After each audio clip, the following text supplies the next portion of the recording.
Hello viewers, welcome to 3R classes.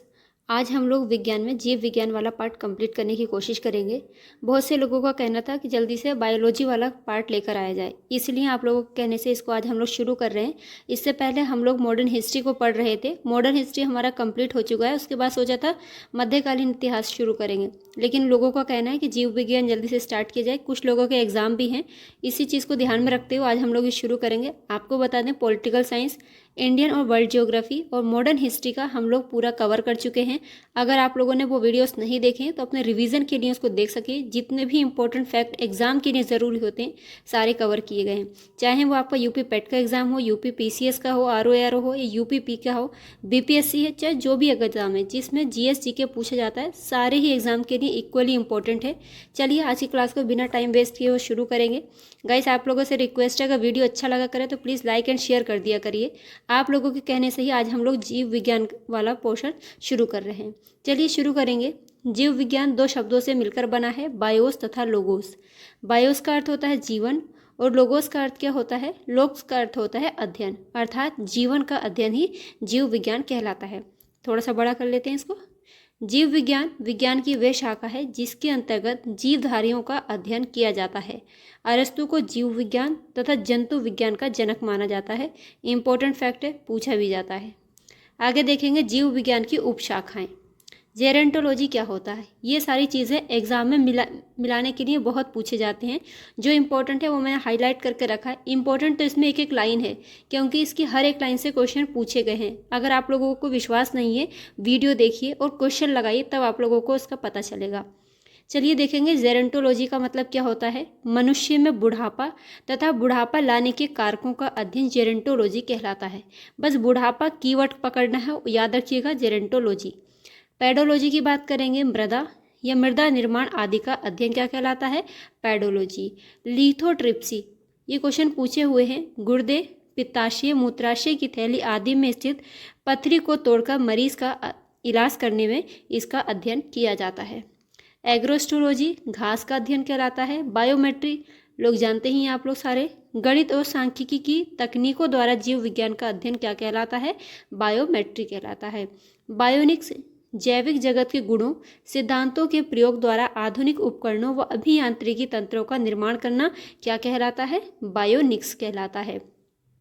Bionomics की अगर बात करेंगे तो जीवधारियों के वातावरण के साथ संबंध का अध्ययन बायोनोमिक्स कहलाता है।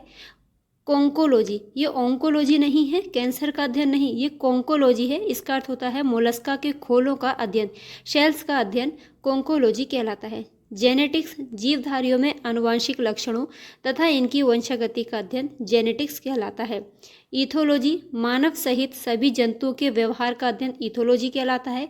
इक्थियोलॉजी, इसमें का है, याद रखिएगा, इक्थियोलॉजी, मत्स्य की संरचना, कार्य की इत्यादि का अध्ययन इक्थियोलॉजी कहलाता है। पैलिनोलॉजी, विभिन्न प्रकार के परागकणों का अध्ययन पैलिनोलॉजी कहलाता है। पैरासाइटोलॉजी, परजीवी जीवों का अध्ययन क्या कहलाता है? पैरासाइटोलॉजी कहलाता है। एंटोमोलॉजी, क्वेश्चन पूछा हुआ है, कीटों का अध्ययन एंटोमोलॉजी। फ्रेनोलॉजी किसे कहते हैं? कपाल गुहा की संरचना के आधार पर मस्तिष्क के विभिन्न भागों की क्रियाशीलता तथा विक्षिप्तता का अध्ययन फ्रेनोलॉजी कहलाता है। सेरीकल्चर, मोस्ट इंपॉर्टेंट क्वेश्चन यहाँ से पूछे हुए हैं। रेशम कीट का पालन क्या कहलाता है?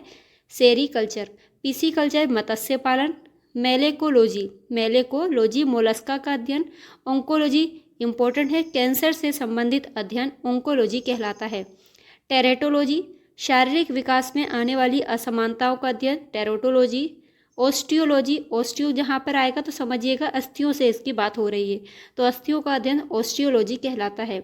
सेरोलॉजी, रुधिर सीरम का अध्ययन, याद रखिएगा। सेरीकल्चर, पिसीकल्चर, ये बहुत पूछे जाते हैं, हर एग्जाम में आपको देखने को मिल जाएंगे। ऑर्निथोलॉजी, पक्षियों का अध्ययन, इंपॉर्टेंट है, बहुत बार पूछा हुआ है।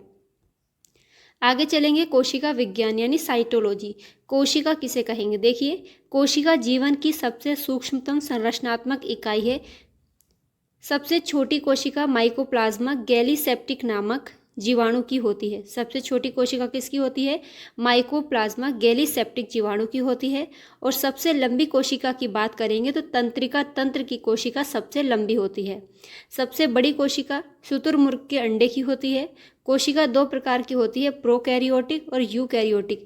इनसे हर एक लाइन से क्वेश्चन पूछा हुआ है। प्रोकैरियोटिक तथा यूकैरियोटिक कोशिका में अंतर देखिए, इनकी विशेषता क्या है।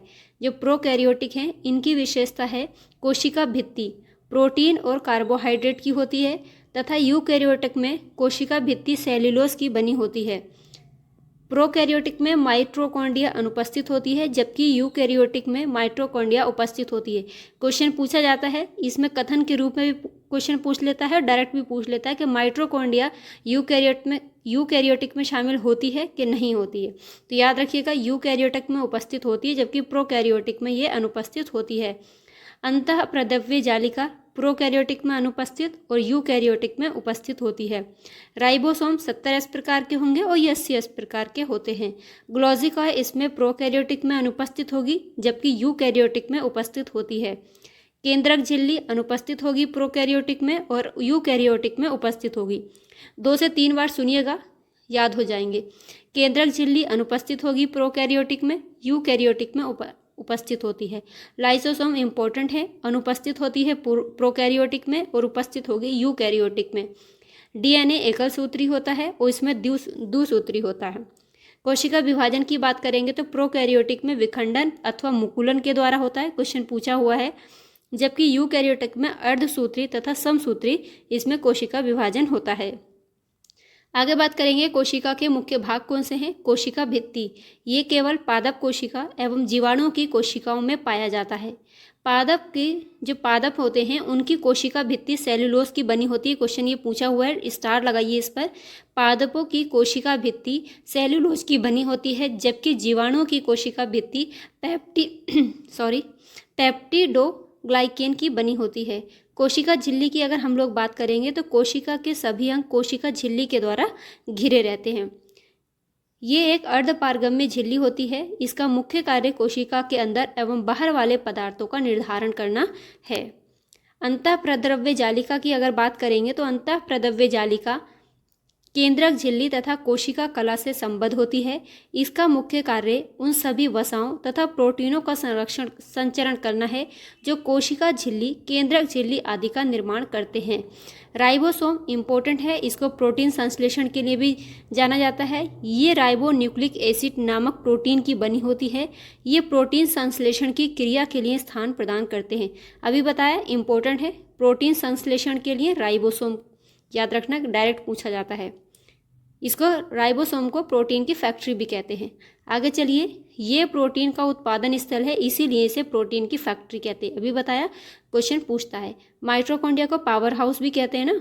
1890 ईस्वी में अल्टमान ने कोशिकाओं में माइटोकॉन्ड्रिया का उल्लेख किया, परंतु इसे बायोप्लास्ट नाम दिया। क्वेश्चन पूछा जाता है, माइटोकॉन्ड्रिया से संबंधित अल्टमैन का नाम याद रखिएगा। सर्वप्रथम सी बेंडर ने माइटोकॉन्ड्रिया नाम दिया था और ये कोशिका का श्वसन स्तर है। इसे कोशिका का पावर हाउस कहते हैं। पूछा जाता है कोशिका का पावर हाउस किसे कहा जाता है, तो याद रखना है माइटोकॉन्ड्रिया को। प्रोटीन की फैक्ट्री किसे बोलेंगे, राइबोसोम को। ग्लाजिकाई की बात करेंगे तो इसकी खोज किसने की थी, कैमिलो ग्लाजी ने की थी। गाइस याद रखिएगा इनका नाम, ये इनसे मैचिंग करने के लिए क्वेश्चन काफ़ी बार पूछे हुए हैं। ग्लाजिकाई, माइटोकॉन्ड्रिया, इनका नाम याद रखना है। ग्लाजिकाई की खोज कैमिलो ग्लाजी ने 1898 ईस्वी में की थी। ग्लाजिकाई में लाइपोकॉन्ड्रिया भी कहते हैं। जो ग्लाजिकाई है इसको क्या कहते हैं, ग्लाजी में गलत बोल रही हूँ, गोल्जिकाई है, इसको लाइपोकॉन्ड्रिया कहते हैं और पौधों में इसे डिक्टियोसोम कहते हैं। कोशिका श्रवण देखिए, गोल्जिकाई के प्रमुख कार्य निम्नलिखित हैं। जैव कलाओं का रूपांतरण, हार्मोन्स तथा जटिल कार्बोहाइड्रेट का निर्माण और एक्रोसोम का निर्माण ये करते हैं। आगे चलेंगे, लाइसोसोम इंपॉर्टेंट है, आत्महत्या की थैली भी इसको कहा जाता है। 1955 में लाइसोसोम की खोज सबसे पहले किसने की थी? डी डुवे ने की थी। क्वेश्चन पूछा हुआ है लाइसोसोम की खोज सबसे पहले किसने की थी? तो याद रखिएगा डी डुवे ने की थी 1955 ईस्वी में। लाइसोसोम का प्रमुख कार्य बाह्य पदार्थों का भक्षण एवं पाचन करना है और इसे आत्महत्या की थैली कहा जाता है। क्वेश्चन पूछते हैं आत्महत्या की थैली किसे कहते हैं? लाइसोसोम और राइबोसोम दोनों में कन्फ्यूजन होता है, तो याद रखिएगा आत्महत्या की थैली लाइसोसोम को कहा जाता है। तारककाय या सेंट्रोसोम, सेंट्रोसोम की खोज किसने की थी? एडवर्ड वान वेंडेन ने 1883 ईस्वी में किया और जबकि इसका नामकरण किसने किया था? टी वावेरी ने 1888 ईस्वी में किया था। दोनों के नाम पूछे हुए हैं, इसलिए ये याद रखना है। तारककाय मात्र जंतु की कोशिकाओं में ही पाया जाता है। लवक या प्लास्टिड्स क्या होते हैं? लवक की खोज हैकल नामक वैज्ञानिकों ने की। लवक प्रायः पादप कोशिकाओं में पाया जाता है। हरित लवक, हरित लवक में पर्णहरिम नामक हरे रंग का वर्णक पाया जाता है। सारे लोग जानते हैं, बचपन से इस चीज़ को पढ़ते आ रहे हैं हम लोग। चलिए देखेंगे पादप और जंतु कोशिका में अंतर देखते हैं, इससे क्वेश्चन बनते हैं। कोशिका भित्ति इसमें पादप कोशिका में उपस्थित होती है, जबकि जंतु कोशिका में कोशिका भित्ति अनुपस्थित रहती है। थोड़ा बड़ा कर लें। पादप कोशिका में लवक उपस्थित होते हैं, जबकि जंतु कोशिका में लवक अनुपस्थित होते हैं। तारककाय पादप कोशिका में अनुपस्थित होता है, किंतु शैवाल और कवकों आदि में पाया जाता है। जंतु कोशिका में तारककाय उपस्थित होता है और ये कोशिका विभाजन में सहायक होता है। गाइस, इसकी हर एक लाइन से क्वेश्चन पूछा हुआ है, बहुत इंपॉर्टेंट है। 2-3 बार इसको सुनने के बाद आप लोग क्वेश्चन लगाइए, यकीनन आपको बहुत ही इसमें हेल्प मिलने वाली है। पूर्ण विकसित कोशिका के मध्य में प्रायः एक बड़ी रिक्तिका उपस्थित होती है। रिक्तिका जंतु कोशिका में अनुपस्थित होती है, अगर होती भी है तो कैसी होती है? बहुत छोटी होती है। पादप कोशिका में कोशिका विभाजन में कोशिका के मध्य रेखीय भाग में एक पट्ट निर्मित होता है, जबकि कोशिका जंतु कोशिका की अगर बात करेंगे तो इसमें कोशिका विभाजन में कोशिका कला के अंतर्वलन द्वारा 2 भागों में इसमें बटी होती है। हरित लवक की सहायता से पेड़ पौधे प्रकाश संश्लेषण करते हैं एवं अपना भोजन बनाते हैं। जानते हैं, बचपन से इस बात को पढ़ते आ रहे हैं हम लोग। हरित लवक को कोशिका का रसोई घर भी कहा जाता है। अगर वर्णी लवक या क्रोमोप्लास्ट की बात करेंगे तो वर्णी लवक हरे रंग को छोड़कर अन्य कई रंगों जैसे लाल, पीले, नारंगी आदि रंग के होते हैं। याद रखिएगा, हरे रंग को छोड़कर अन्य रंगों के होते हैं, जैसे लाल, पीला, नारंगी आदि होते हैं। ये पौधों के रंगीन भाग जैसे कि पुष्प, फल भित्ति, बीज आदि में पाए जाते हैं। अवर्णी लवक की बात करेंगे तो ये रंगहीन होते हैं, पौधों के उन भागों में पाए जाते हैं जो सूर्य के प्रकाश से वंचित रहते हैं। अवर्णी लवक मुख्यतः भूमिगत तनों और जड़ों में पाया जाता है। क्वेश्चन पूछा हुआ है, याद रखिएगा। केंद्रक की बात करेंगे तो केंद्रक की खोज किसने की थी? फोंटाना ने की, जबकि वोमेन ने इसे न्यूक्लियस नाम दिया था। केंद्रक द्रव्य में धागेनुमा संरचना फैली होती है, जिसे क्रोमैटिन कहते हैं। क्रोमैटिन एक न्यूक्लियोप्रोटीन है जो न्यूक्लिक अम्ल एवं क्षारीय प्रोटीन हिस्टोन के मिश्रण से बना होता है। इसको भी याद रखना, ये क्वेश्चन भी यहाँ से पूछा हुआ है। एक बार फिर से देखिए, क्रोमैटिन एक न्यूक्लियोप्रोटीन है जो न्यूक्लिक अम्ल एवं क्षारीय प्रोटीन हिस्टोन के मिश्रण से बना होता है। गाइज, मैं किसी भी चीज़ को अगर कोई क्वेश्चन पूछा गया इसलिए मैं आपको बोलती हूँ जिससे कि आप उसको देखें और अच्छे से समझें, क्योंकि क्वेश्चन रिपीट ज़रूर होते हैं कहीं ना कहीं। कुछ लोगों का कहना है कि आप बार बार बोलती हैं, मेरा बोलने का मतलब यही है कि आपके दिमाग में वो सेट हो जाए। आनुवंशिकी जेनेटिक्स पे बात करेंगे तो आनुवंशिक लक्षणों के एक पीढ़ी से अगली पीढ़ी में जाने की प्रक्रिया को आनुवंशिकता या वंशानुगति कहते हैं। ये व्यक्तिगत भिन्नता के लिए उत्तरदायी एक प्रमुख कारक है। ग्रेगर जॉन मेंडल को आनुवंशिकी का पिता कहते हैं। डायरेक्ट क्वेश्चन पूछा हुआ है कि आनुवंशिकी का पिता किसे कहते हैं, तो ग्रेगर जॉन मेंडल को। मेंडल ने अपने संकरण प्रयोगों के लिए उद्यान मटर पाइसम स्टाइवम का चुनाव किया था। याद रखिएगा, ये क्वेश्चन यूपी पीसीएस में पूछा हुआ है कि कौन सी मटर थी। ऑप्शन में मटर भी लिखा था और उद्यान मटर भी लिखा था, तो याद रखिएगा उद्यान मटर की जगह गार्डन मटर लिखा हुआ था। तो याद रखना, मेंडल ने जो प्रयोग किए थे वो गार्डन मटर या उद्यान मटर के साथ किए थे, पाइसम सेटाइवम का चुनाव किया था। राइट। कोशिकाओं में डीएनए डीऑक्सी राइबोन्यूक्लिक अम्ल आनुवंशिक पदार्थ होता है। डीएनए की खोज किसने की थी? फ्रेडरिक मिशन ने 1869 ईस्वी में की। उन्होंने इसे न्यूक्लिन नाम दिया था। डीएनए अणुओं में 5 कार्बनीय शर्करा डीऑक्सीराइबोज होती है। डीएनए अणु में एडेनिन, ग्वानिन, थाइमिन, साइटोसिन नामक नाइट्रोजनी समाक्षर होते हैं। ऑप्शन में दे देगा कि इसमें पूछेगा कौन इसमें नहीं होते हैं तो कंफ्यूज हो जाएंगे, इसलिए याद रखिएगा एडिनिन, ग्वानिन, थाइमिन तथा साइटोसिन नामक नाइट्रोजनी समाक्षार कहाँ होते हैं? डीएनए अणु में उपस्थित होते हैं। मानव जाति में कुल गुणसूत्रों की बात करेगा तो कितने जोड़ी होते हैं? 23 जोड़ी होते हैं और टोटल की बात करेगा तो 46 होते हैं। याद रखना है ऑप्शन में जोड़ी हुए अगर दे देगा तो 23 जोड़ी, अगर डायरेक्ट पूछेगा तो 46। दोनों तरीके से क्वेश्चन बनता है। 22 जोड़ी गुणसूत्र स्त्रियों और पुरुषों में समान या समजात होते हैं जिन्हें ऑटोसोम्स कहते हैं। एक जोड़ी जो 23वां गुणसूत्र होता है स्त्रियों और पुरुषों में समान नहीं होते हैं जिसको हिस्टेरोसोम्स या एलोसोम्स भी कहते हैं। गाइज आज की क्लास हमारी यहाँ पर कंप्लीट होती है। आगे की क्लास में हम कल कंटिन्यू करेंगे। अगर वीडियो अच्छा लगा हो तो प्लीज़ लाइक एंड शेयर कर दीजिएगा। मिलेंगे अगली क्लास में, तब तक मुस्कुराते रहिए, पढ़ते रहिए। वीडियो अच्छा लगा हो तो लाइक एंड शेयर करिए। कामयाबी ज़रूर मिलेगी, बार बार पढ़ते रहिए, मेहनत करते रहिए। Bye. Hello viewers, welcome to 3R classes.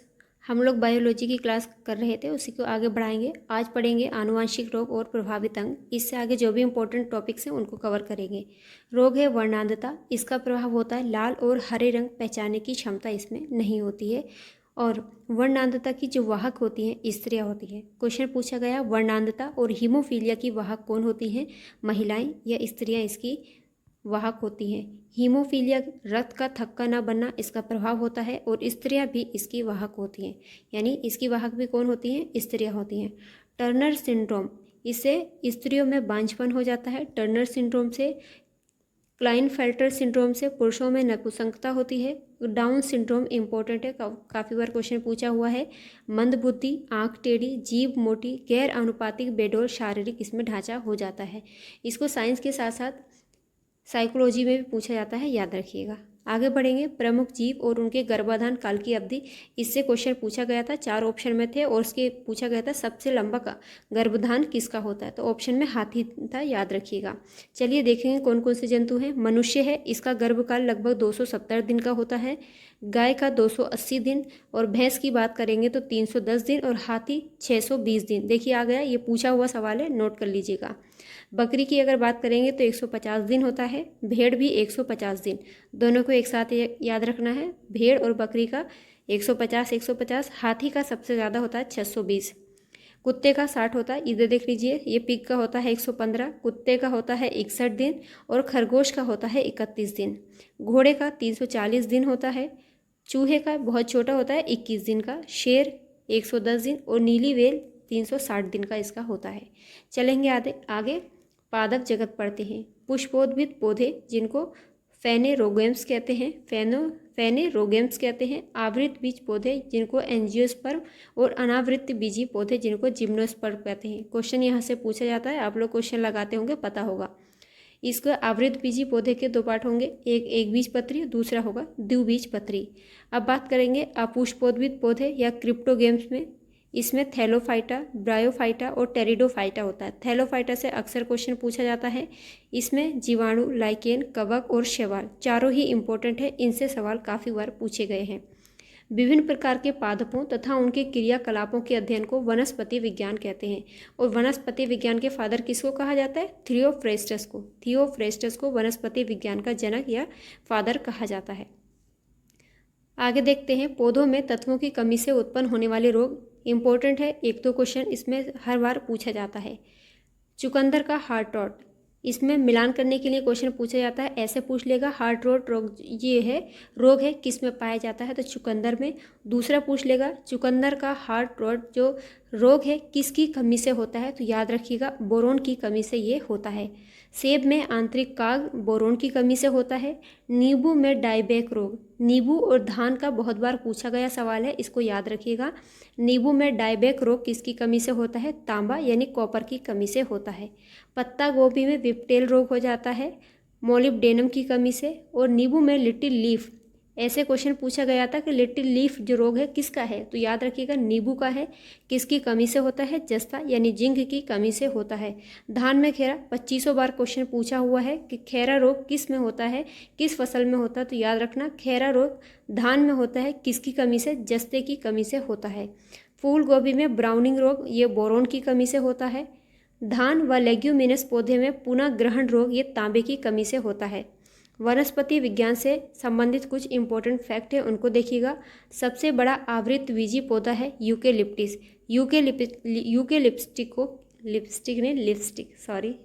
सबसे बड़ा आवृतबीजी पौधा यूकेलिप्टिस है। इसको आतंकवादी पेड़ भी बोला जाता है। विश्व का सबसे लंबा वृक्ष है सिकोया अनावृतबीजी। सबसे छोटा आकार में आवृतबीजी पौधा है वुल्फिया ग्लोबोसा। सबसे बड़ा बीज है लोडोसिया और सबसे बड़ा पुष्प कौन सा है रेफ्लेशिया। काफ़ी बार इससे क्वेश्चन पूछा गया है कि सबसे बड़ा पुष्प कौन सा है, तो याद रखिएगा रेफ्लेशिया ओनोल्डाई। सबसे बड़ा बीजांड है साइकस और सबसे छोटा बीज होता है ऑर्किड। राइट, आगे चलते हैं। सबसे छोटी कोशिका माइकोप्लाज्मा। सबसे कम गुणसूत्र वाला आवृतबीजी पादप कौन सा है, हेप्लोपेपस ग्रेसिलिस। सबसे ज़्यादा गुणसूत्र वाला आवृतबीजी पौधा कौन सा है, ओफियोग्लोसम। सबसे बड़ा ब्रायोफाइटा कौन सा है, डायसोनिया। इंपॉर्टेंट है, स्क्रीनशॉट रख लीजिएगा, नोट्स बना लीजिएगा छोटे छोटे। विषाणु की अगर हम लोग बात करेंगे तो विषाणु एक अकोशिकीय अति सूक्ष्म जीव होते हैं जो केवल जीवित कोशिका में ही वंश वृद्धि कर सकते हैं। इंपॉर्टेंट है, पूछा हुआ है कि जीवित कोशिका में वंश वृद्धि कौन करता है, विषाणु यानी वायरस। वायरस की खोज 1892 में किसने की थी, इवानोवस्की ने की थी। ये भी क्वेश्चन पूछा हुआ है। इधर देखिएगा, कवक फफूंद अर्थात कवकों के अध्ययन को क्या कहते हैं, माइकोलॉजी। काफ़ी बार क्वेश्चन पूछा हुआ है। माइकोलॉजी फाइकोलॉजी में काफ़ी कन्फ्यूज़न होता है, तो याद रखना कवकों के अध्ययन को माइकोलॉजी कहते हैं। कवक के अध्ययन को माइकोलॉजी कहा जाता है। कवक प्रायः सभी जगहों पर पाए जाते हैं। ये क्लोरोफिल रहित संकेंद्रीय संवहन ऊतक रहित थैलोफाइट हैं। इंपॉर्टेंट है, नोट कर लीजिए। कुछ रोग हैं और किस कवक ये से संबंधित कवक हैं देखेंगे। आलू की पछेती अंगमारी रोग पूछा जाता है। पछेती अंगमारी रोग किस में होता है, तो याद रखिएगा आलू में होता है। फाइटोप्थोरा इन्फेस्टांस कवक इसमें ये जिम्मेदार होता है। आलू का वाट रोग सिनकाइट्रियम एंडोबायोटिकम। आलू की अगेती अंगमारी, पछेती अंगमारी और अगेती अंगमारी आलू से है। बहुत बार क्वेश्चन पूछा हुआ है।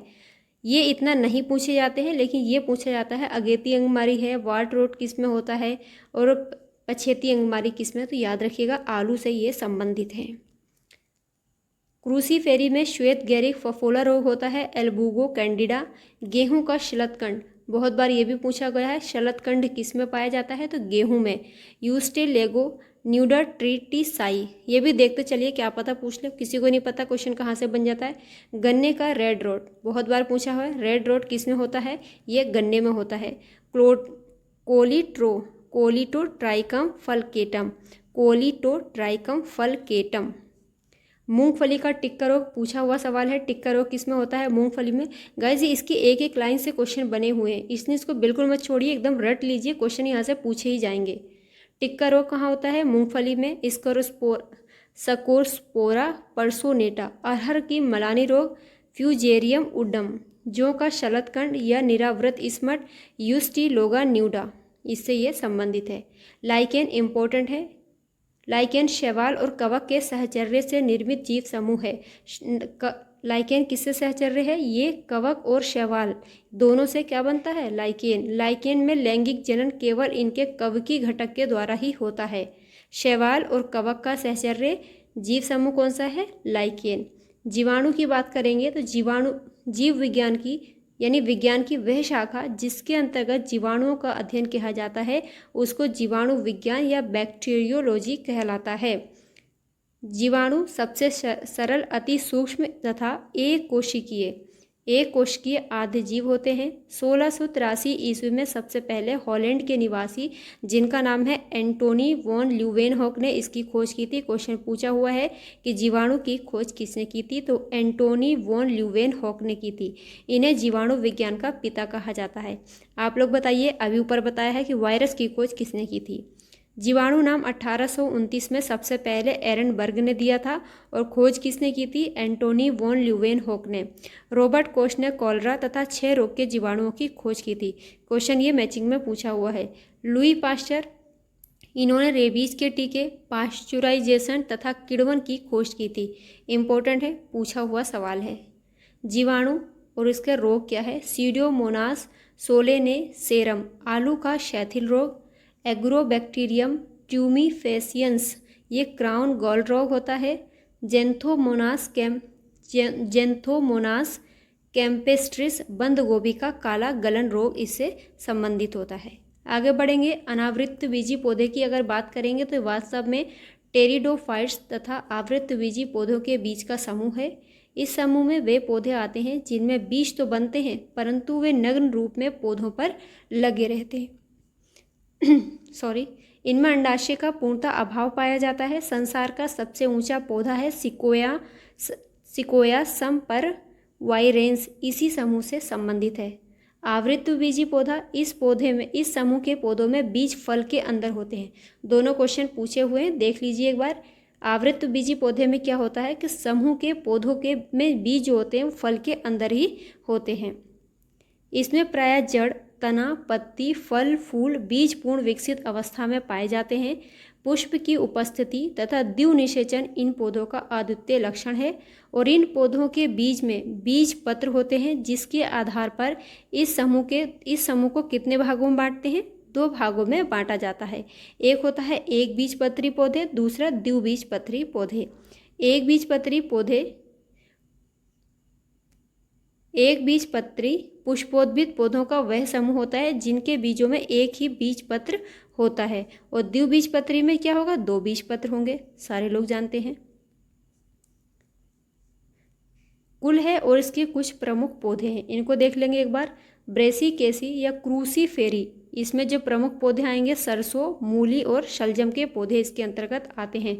मालवेसी पूछा हुआ सवाल है। भिंडी, गुड़हल, कपास और पटसन इससे संबंधित हैं।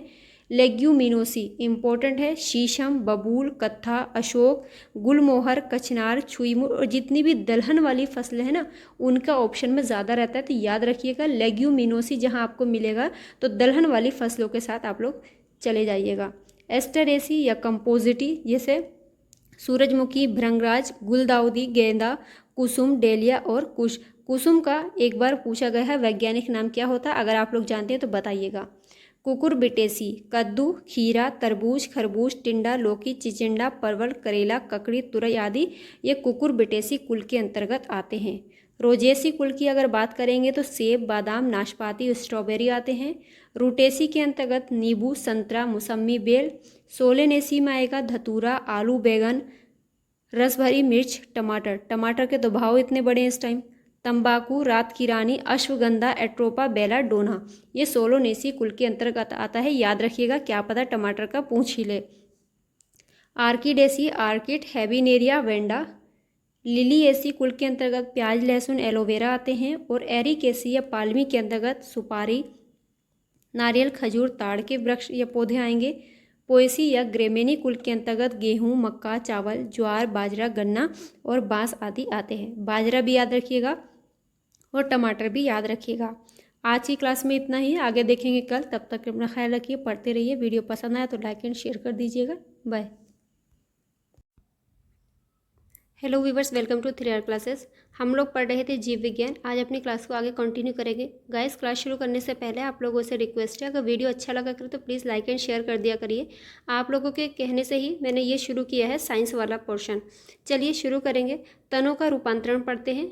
तने कौन से होते हैं? भूमिगत तने देखते हैं। प्रकंद पूछा जाता है, प्रकंद का उदाहरण कौन सा है? तो याद रखिएगा हल्दी और अदरक, ये प्रकंद के उदाहरण हैं, मतलब ये भूमिगत तने हैं। कंद में बात करेंगे तो आलू कंद के अंतर्गत आता है और घन कंद बंडा और प्याज शल्क कंद का उदाहरण है। अब पूछा जाता है भूमिगत तने, मतलब तने का उदाहरण क्या है, जड़ क्या है? तो याद रखिएगा, हद कर दी आपने से, ये ट्रिक है, याद रखिएगा। ये सारे तने के उदाहरण हैं। हल्दी, अदरक, आलू, प्याज, ये भूमिगत तने के उदाहरण हैं। आगे चलते हैं, पादप हार्मोन की बात करेंगे तो पादप हार्मोन को फाइटो हार्मोन भी कहते हैं। ऑक्सिन, जिब्रेलिन तथा साइटोकाइनिन वृद्धिवर्धक होते हैं, जबकि एबिसिसिक एसिड तथा एथिलीन वृद्धि रोधक हार्मोन होते हैं। क्वेश्चन पूछा गया था, 4 ऑप्शन में था, ऑक्सिन, जिब्रेलिन, साइटोकाइनिन और एक दूसरा ऑप्शन में। तो पूछा था इसमें से पादप हार्मोन कौन सा नहीं है? तो याद रखिएगा, पादप हार्मोन के नाम है ऑक्सिन, जिब्रेलिन, साइटोकाइनिन, ये वृद्धिवर्धक होते हैं। अगर ऑक्सिन हार्मोन की बात करेंगे तो ऑक्सिन हार्मोन पौधों की वृद्धि को नियंत्रित करता है, क्या करता है ये? पौधों की वृद्धि को नियंत्रित करता है। ऑक्सिन हार्मोन नियंत्रित करने वाला हार्मोन होता है। ऑक्सिन की खोज 1880 में डार्विन ने की थी, इस बात को भी नोट कर लीजिएगा। जिब्रेलिन हार्मोन की बात करेंगे तो इसकी खोज एक जापान के वैज्ञानिक थे जिनका नाम था कुरोसावा। क्या नाम था? कुरोसावा ने 1926 में की थी। ये क्वेश्चन पूछा तो नहीं जाता है, लेकिन मैंने ऐसे बता दिया आपको, याद रखना कभी पूछ ले। लेकिन जिब्रेलिन हार्मोन का काम क्या होता है? ये बोने पौधे को लंबा करता है और फूल बनने में मदद करता है। ये क्वेश्चन पीसीएस में पूछा गया था जिब्रेलिन हार्मोन का, याद रखिएगा। ये बोने पौधे को लंबा करता है और फूल बनने में मदद करता है जिब्रेलिन हार्मोन। साइटोकाइनिन हार्मोन की बात करेंगे तो कोशिका विभाजन में ये सहायक होता है। ऑक्सिन, जिब्रेलिन और साइटोकाइनिन वृद्धिवर्धक होते हैं। एब्सिसिक एसिड और एथिलीन वृद्धि रोधक हार्मोन होते हैं। ऑक्सिन्स की और भी मुख्य कार्य होते हैं, इसको याद रखिएगा। अभी आप सोचेंगे आप हमने क्या बताया कि वृद्धि को नियंत्रित करने वाला हार्मोन बोला था, तो इसकी याद रखना है। इसके और कार्य हैं। इसके कारण पौधों में शीर्ष की जो प्रमुखता होती है ना, वो हो जाती है। और ये क्या करता है? खरपतवार को नष्ट करता है। कौन सा? Auxin hormone. और इसके द्वारा अनिषेक फल प्राप्त किए जाते हैं और वह फसलों को गिरने से ये बचाता है, ऑक्सिन हार्मोन। ये क्वेश्चन पूछे हुए थे, इसलिए मैंने आपको एक्स्ट्रा बता दिए। पर्यावरण की बात करेंगे तो पारिस्थितिकी तंत्र रचना एवं कार्य की दृष्टि से विभिन्न जीवों और वातावरण की मिलीजुली इकाई पारिस्थितिक तंत्र कहलाती है। पारिस्थितिकी तंत्र शब्द का प्रयोग किसने किया था? याद रखना, सबसे पहले A.G. टांसले नामक वैज्ञानिक द्वारा पारिस्थितिकी तंत्र शब्द का प्रयोग किया गया था। ये क्वेश्चन बहुत बार एग्जाम्स में पूछा गया है कि सबसे पहले पारिस्थितिकी तंत्र का प्रयोग किसने किया था, तो याद रखिएगा A.G. टांसले ने किया था। कब किया था ये आप लोग बताइएगा, 1935 में किया था या बाद में किया था? जैविक घटक बात करेंगे। जैविक घटक को 3 भागों में विभाजित किया जाता है, उत्पादक, उपभोक्ता और अपघटक। उत्पादक वे घटक होते हैं जो अपना भोजन या अपना खाना स्वयं बनाते हैं, उत्पादक कहलाते हैं, जैसे हरे पौधे। एग्जाम्पल भी याद रखिएगा। उपभोक्ता मुख्यतः उत्पादक द्वारा बनाए गए भोज्य पदार्थों का उपभोग करने वाले घटक को उपभोक्ता कहते हैं। उपभोक्ता 3 प्रकार के होते हैं, प्राथमिक उपभोक्ता, द्वितीयक उपभोक्ता और तृतीयक उपभोक्ता। पूछा जाता है उपभोक्ता कितने प्रकार के होते हैं, तो याद रखिएगा 3 प्रकार के होते हैं। अब प्राथमिक उपभोक्ता का थोड़े उदाहरण देखिए। इसके अंतर्गत वे शाकाहारी जीव आते हैं जो भोजन के लिए पौधों पर निर्भर रहते हैं, जैसे कि गाय, बकरी, भैंस, खरगोश। ऑप्शन में दे देगा और पूछेगा ये किस उपभोक्ता के उदाहरण है, तो याद रखना ये प्राथमिक उपभोक्ता के उदाहरण है। द्वितीयक उपभोक्ता की अगर बात करेंगे तो इसके अंतर्गत वे जीव आते हैं जो शाकाहारी जंतुओं अर्थात प्राथमिक उपभोक्ताओं को अपने भोजन के रूप में प्रयुक्त करते हैं। यानी जो प्राथमिक उपभोक्ता हैं ये उनको खा करके अपना भरण पोषण करते हैं, तो कौन से होते हैं? वो द्वितीयक उपभोक्ता कहलाते हैं, जैसे कि मेंढक, लोमड़ी और भेड़िया। तृतीयक उपभोक्ता की अगर बात करेंगे तो इसके अंतर्गत वे जीव आते हैं जो प्राथमिक और द्वितीयक उपभोक्ताओं को अपने भोजन के रूप में प्रयुक्त करते हैं, सांप, शेर, चीता आदि। सांप का उदाहरण पूछा गया था, ये किस उपभोक्ता के अंतर्गत आता है, तो याद रखिएगा ये तृतीयक उपभोक्ता के अंतर्गत आता है। शेर, चीता देख के तो आप लोग समझ जाएंगे कि मांसाहारी हैं, ये तृतीयक उपभोक्ता होंगे। लेकिन सांप एक बार क्वेश्चन में पूछा है, इसलिए याद रखिएगा तृतीयक उपभोक्ता का ये उदाहरण है। अपघटक क्या होते हैं? इसके अंतर्गत वे निम्न श्रेणी के जीव आते हैं जो मृत उत्पादक एवं उपभोक्ताओं का अपघटन कर यानी उनको सड़ा देते हैं, उनका अपघटन कर देते हैं, उनको खत्म कर देते हैं, वह अपघटक कहलाते हैं, जैसे जीवाणु और कवक। बहुत बार पूछा जाता है जीवाणु, कवक किसके उदाहरण है, तो याद रखिएगा ये अपघटक के उदाहरण हैं। किसी भी पारिस्थितिकी तंत्र में ऊर्जा का प्राथमिक स्रोत क्या है? सूर्य। मोस्ट इंपॉर्टेंट क्वेश्चन है, वनडे एग्जाम से लेकर पीसीएस तक में ये क्वेश्चन पूछा जाता है कि ऊर्जा का प्राथमिक स्रोत क्या है, तो याद रखिएगा सूर्य प्राथमिक स्रोत है ऊर्जा का। एक पारिस्थितिकी तंत्र में जीवित प्राणियों का प्रति इकाई क्षेत्र में संपूर्ण शुष्क भार उसका जीव भार कहलाता है, यानी बायोमास कहलाता है। स्थलीय पारिस्थितिकी तंत्र में जीव भार का पिरामिड कैसा होता है? सीधा होता है। इसको याद रखिएगा, ये क्वेश्चन बहुत पूछे जाते हैं। घास के मैदान में अगर जीव भार के पिरामिड की बात करेंगे तो घास के मैदान में भी सीधा होगा, और स्थलीय पारिस्थितिकी तंत्र जीव भार का पिरामिड ये सीधा होता है। ये वाला इंपॉर्टेंट है, ये हमेशा क्वेश्चन बहुत बार पूछा जाता है। एक जलीय पारिस्थितिकी तंत्र जैसे कि तालाब में जीव भार का पिरामिड कैसा होगा? उल्टा होता है। ऊर्जा का पिरामिड हमेशा सीधा रहता है। बहुत बार क्वेश्चन पूछा गया कौन सा पिरामिड हमेशा सीधा रहता है, तो याद रखिएगा ऊर्जा का पिरामिड हमेशा सीधा रहता है। जलीय पारिस्थितिकी तंत्र क्या होगा, ये उल्टा होता है। घास के मैदान का जीवभार का पिरामिड सीधा होता है। तीनों ही क्वेश्चन इंपॉर्टेंट है, बहुत बार क्वेश्चन पूछा जाता है, कन्फ्यूजन होता है, ये मोस्ट इंपॉर्टेंट है, बहुत बार पूछा भी गया है।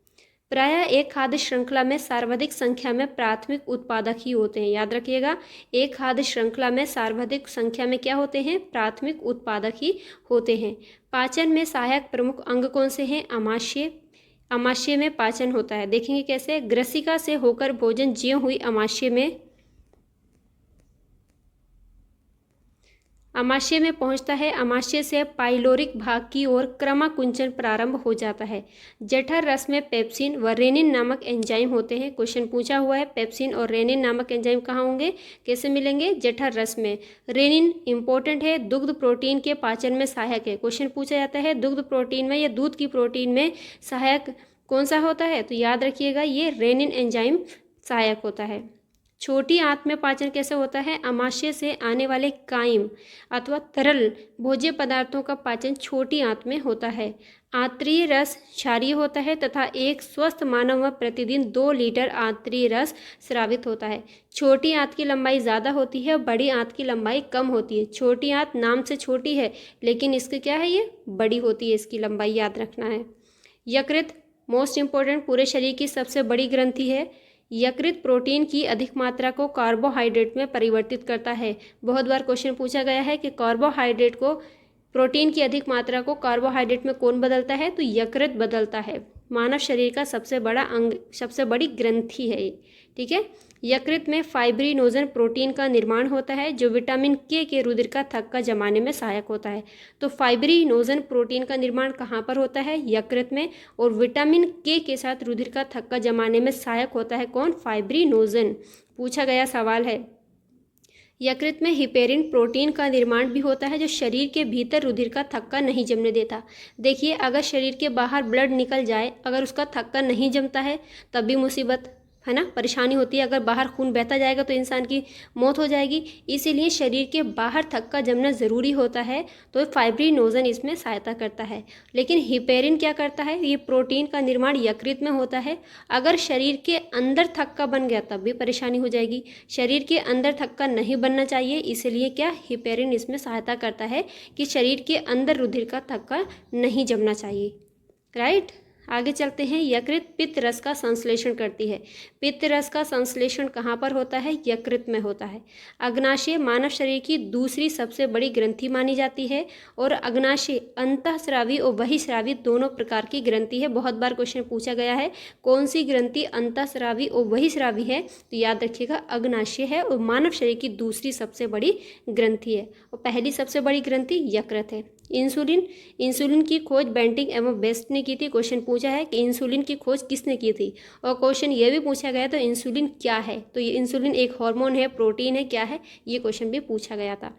इंसुलिन ग्लूकोज से ग्लाइकोजन निर्माण की क्रिया पर नियंत्रण करता है। इंसुलिन की कमी से मधुमेह यानी डायबिटीज़ रोग हो जाता है। क्वेश्चन पूछा गया था कि मधुमेह किसके कारण होता है, इंसुलिन की कमी से, इंसुलिन की अधिकता से, तो याद रखिएगा इंसुलिन की कमी से मधुमेह यानी डायबिटीज़ रोग हो जाता है। परिसंचरण तंत्र कल करेंगे, आज की क्लास में इतना ही है। आज थोड़ी तबीयत नहीं ठीक है, इसलिए आप इसको बार बार पढ़ते रहिए, रिवीजन करते रहिए। कल अच्छी इसके आगे की क्लास को कंटिन्यू करेंगे। अगर वीडियो अच्छा लगा तो प्लीज़ लाइक एंड शेयर कर दीजिएगा। बाय। परिसंचरण तंत्र विलियम हार्वे नामक वैज्ञानिक द्वारा रक्त परिसंचरण की खोज की गई थी। क्वेश्चन पूछा जाता है रक्त परिसंचरण तंत्र की खोज किसने की थी, तो हमारा आंसर हो जाएगा विलियम हार्वे ने। रक्त परिसंचरण तंत्र के अंतर्गत निम्नलिखित 4 भाग होते हैं, सारे लोग जानते हैं, हृदय, धमनियाँ, शिराएं और रुधिर। ये रक्त परिसंचरण तंत्र के 4 प्रमुख भाग होते हैं। मानव हृदय 4 कोष्ठकों में बटा होता है। इसके अगले भाग में एक दायां अलिंद और एक बायां अलिंद होता है। क्या होता है, आगे के भाग में दायां अलिंद और बायां अलिंद होता है, जबकि पीछे के भाग में दायां नीले और बायां नीले होता है। दाएं अलिंद एवं दाएं नीले के बीच, याद रखिएगा क्वेश्चन पूछा जाता है कि त्रिवलनी कपाट किसके बीच होते हैं, तो त्रिवलनी कपाट दाएं अलिंद और दाएं नीले के बीच पाए जाते हैं। हृदय 1 मिनट में लगभग 72 से 75 बार धड़कता है। ऑप्शन में मोस्टली 72 रहता है, तो आप लोग ध्यान से करिएगा। हृदय 1 मिनट में लगभग 72 से 75 बार धड़कता है। सामान्य मनुष्य का रक्तदाब यानी ब्लड प्रेशर 120 और 180 mmHg तक होता है, जिसमें सिस्टोलिक 120 होता है और डायस्टोलिक 80 होता है। आप इसमें mmHg में Hg बताइएगा कि ये क्या होता है। रक्तदाब को यानी ब्लड प्रेशर को कैसे नापा जाता है, इस स्फिग्मोमैनोमीटर के द्वारा नापते हैं। चलिए आगे चलते हैं। चिकित्सीय उपकरण है और उनका किस में प्रयोग होता है ये देखेंगे फटाफट। स्टेथोस्कोप, काफ़ी बार क्वेश्चन ये पूछा हुआ है कि स्टेथोस्कोप का प्रयोग किस लिए होता है। हृदय गति अर्थात हृदय स्पंदन की दर को मापने के लिए स्टेथोस्कोप का प्रयोग होता है। तभी तो यही पूछ लेगा स्टेथोस्कोप का प्रयोग कैसे है। कभी ये दे देता है कि हृदय गति को मापने के लिए प्रयुक्त यंत्र का या चिकित्सीय उपकरण का क्या नाम है, तो स्टेथोस्कोप है। पेसमेकर की बात करेंगे तो हृदय गति अधिक या कम हो जाने पर जिसको सामान्य अवस्था में लाया जाता है तो उस यंत्र का नाम या उपकरण का नाम होता है पेसमेकर। इस स्फिग्मोमैनोमीटर अभी मैंने बताया रक्तदाब मापने हेतु इसका प्रयोग किया जाता है। कंप्यूटेड टोमोग्राफी मतलब सीटी स्कैन जिसको बोलते हैं, इसकी फुल फॉर्म भी पूछी जाती है कि सीटी स्कैन में सीटी की फुल फॉर्म क्या है, तो याद रखिएगा कंप्यूटेड टोमोग्राफी। संपूर्ण शरीर में किसी असामान्यता या विकृति का स्कैन मतलब सीटी स्कैन पता लगाने हेतु इसका प्रयोग करते हैं, किसका, कंप्यूटेड टोमोग्राफी का। इलेक्ट्रोकार्डियोग्राम, काफ़ी बार क्वेश्चन पूछा जाता है कि ईसीजी का संबंध किससे है, ईईजी का संबंध किससे है, तो याद रखिएगा ईसीजी का संबंध हृदय से होता है जबकि ईईजी का संबंध मस्तिष्क से होता है। बहुत बार एग्जाम में पूछा जाता है, कभी कभी तो डायरेक्ट ईसीजी की फुल फॉर्म ही पूछ लेता है, तो याद रखिएगा इलेक्ट्रोकार्डियोग्राम। हृदय संबंधी असामान्यताओं का पता लगाने के लिए ईसीजी प्रयुक्त होता है। मतलब हृदय संबंधी असामान्यताओं का पता लगाने के लिए प्रयुक्त होता है क्या, इलेक्ट्रोकार्डियोग्राम। इलेक्ट्रोइंसेफेलोग्राफ क्या होता है, मस्तिष्क की विकृतियों का पता लगाने के लिए इसका प्रयोग करते हैं। अभी मैंने बताया ईसीजी का संबंध होगा हृदय से जबकि ईईजी का संबंध होगा मस्तिष्क से, तो इनकी फुल फॉर्म भी याद रखिएगा, बहुत बार पूछी गई है। Auto analyser glucose, urea, cholesterol आदि की जांच करने के लिए ऑटो एनालाइजर का प्रयोग किया जाता है, जबकि एमआरआई मतलब मैग्नेटिक रेजोनेंस इमेजिंग, इसकी फुल फॉर्म भी बहुत बार पूछी हुई है।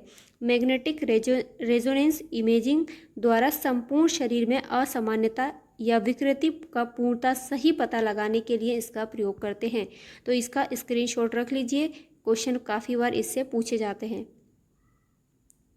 आगे चलते हैं। शिरा की बात करेंगे तो विभिन्न अंगों में हृदय की ओर रक्त ले जाने वाली रक्त वाहिनियों को क्या कहते हैं, शिरा कहते हैं। मतलब शिराओं के अंदर जो होता है वो गंदा खून बहता है, विभिन्न अंगों से लेकर जाती हैं हृदय की ओर। जो हृदय से अंगों की तरफ लेके आती हैं वो धमनियाँ होती हैं और उसमें शुद्ध रक्त बहता है। लेकिन एक प्लमोनरी शिरा इसका अपवाद होती है, ये फेफड़े से बाएं अलिंद में रक्त को पहुँचाती है, जो कैसा होता है, शुद्ध रक्त होता है। तो क्वेश्चन पूछा जाता है कि किस शिरा में शुद्ध रक्त का प्रवाह होता है, तो याद रखना है पल्मोनरी शिरा में शुद्ध रक्त का प्रवाह होता है, जो बाएं अलिंद में रक्त को पहुंचाती है। कहाँ से, फेफड़ों से।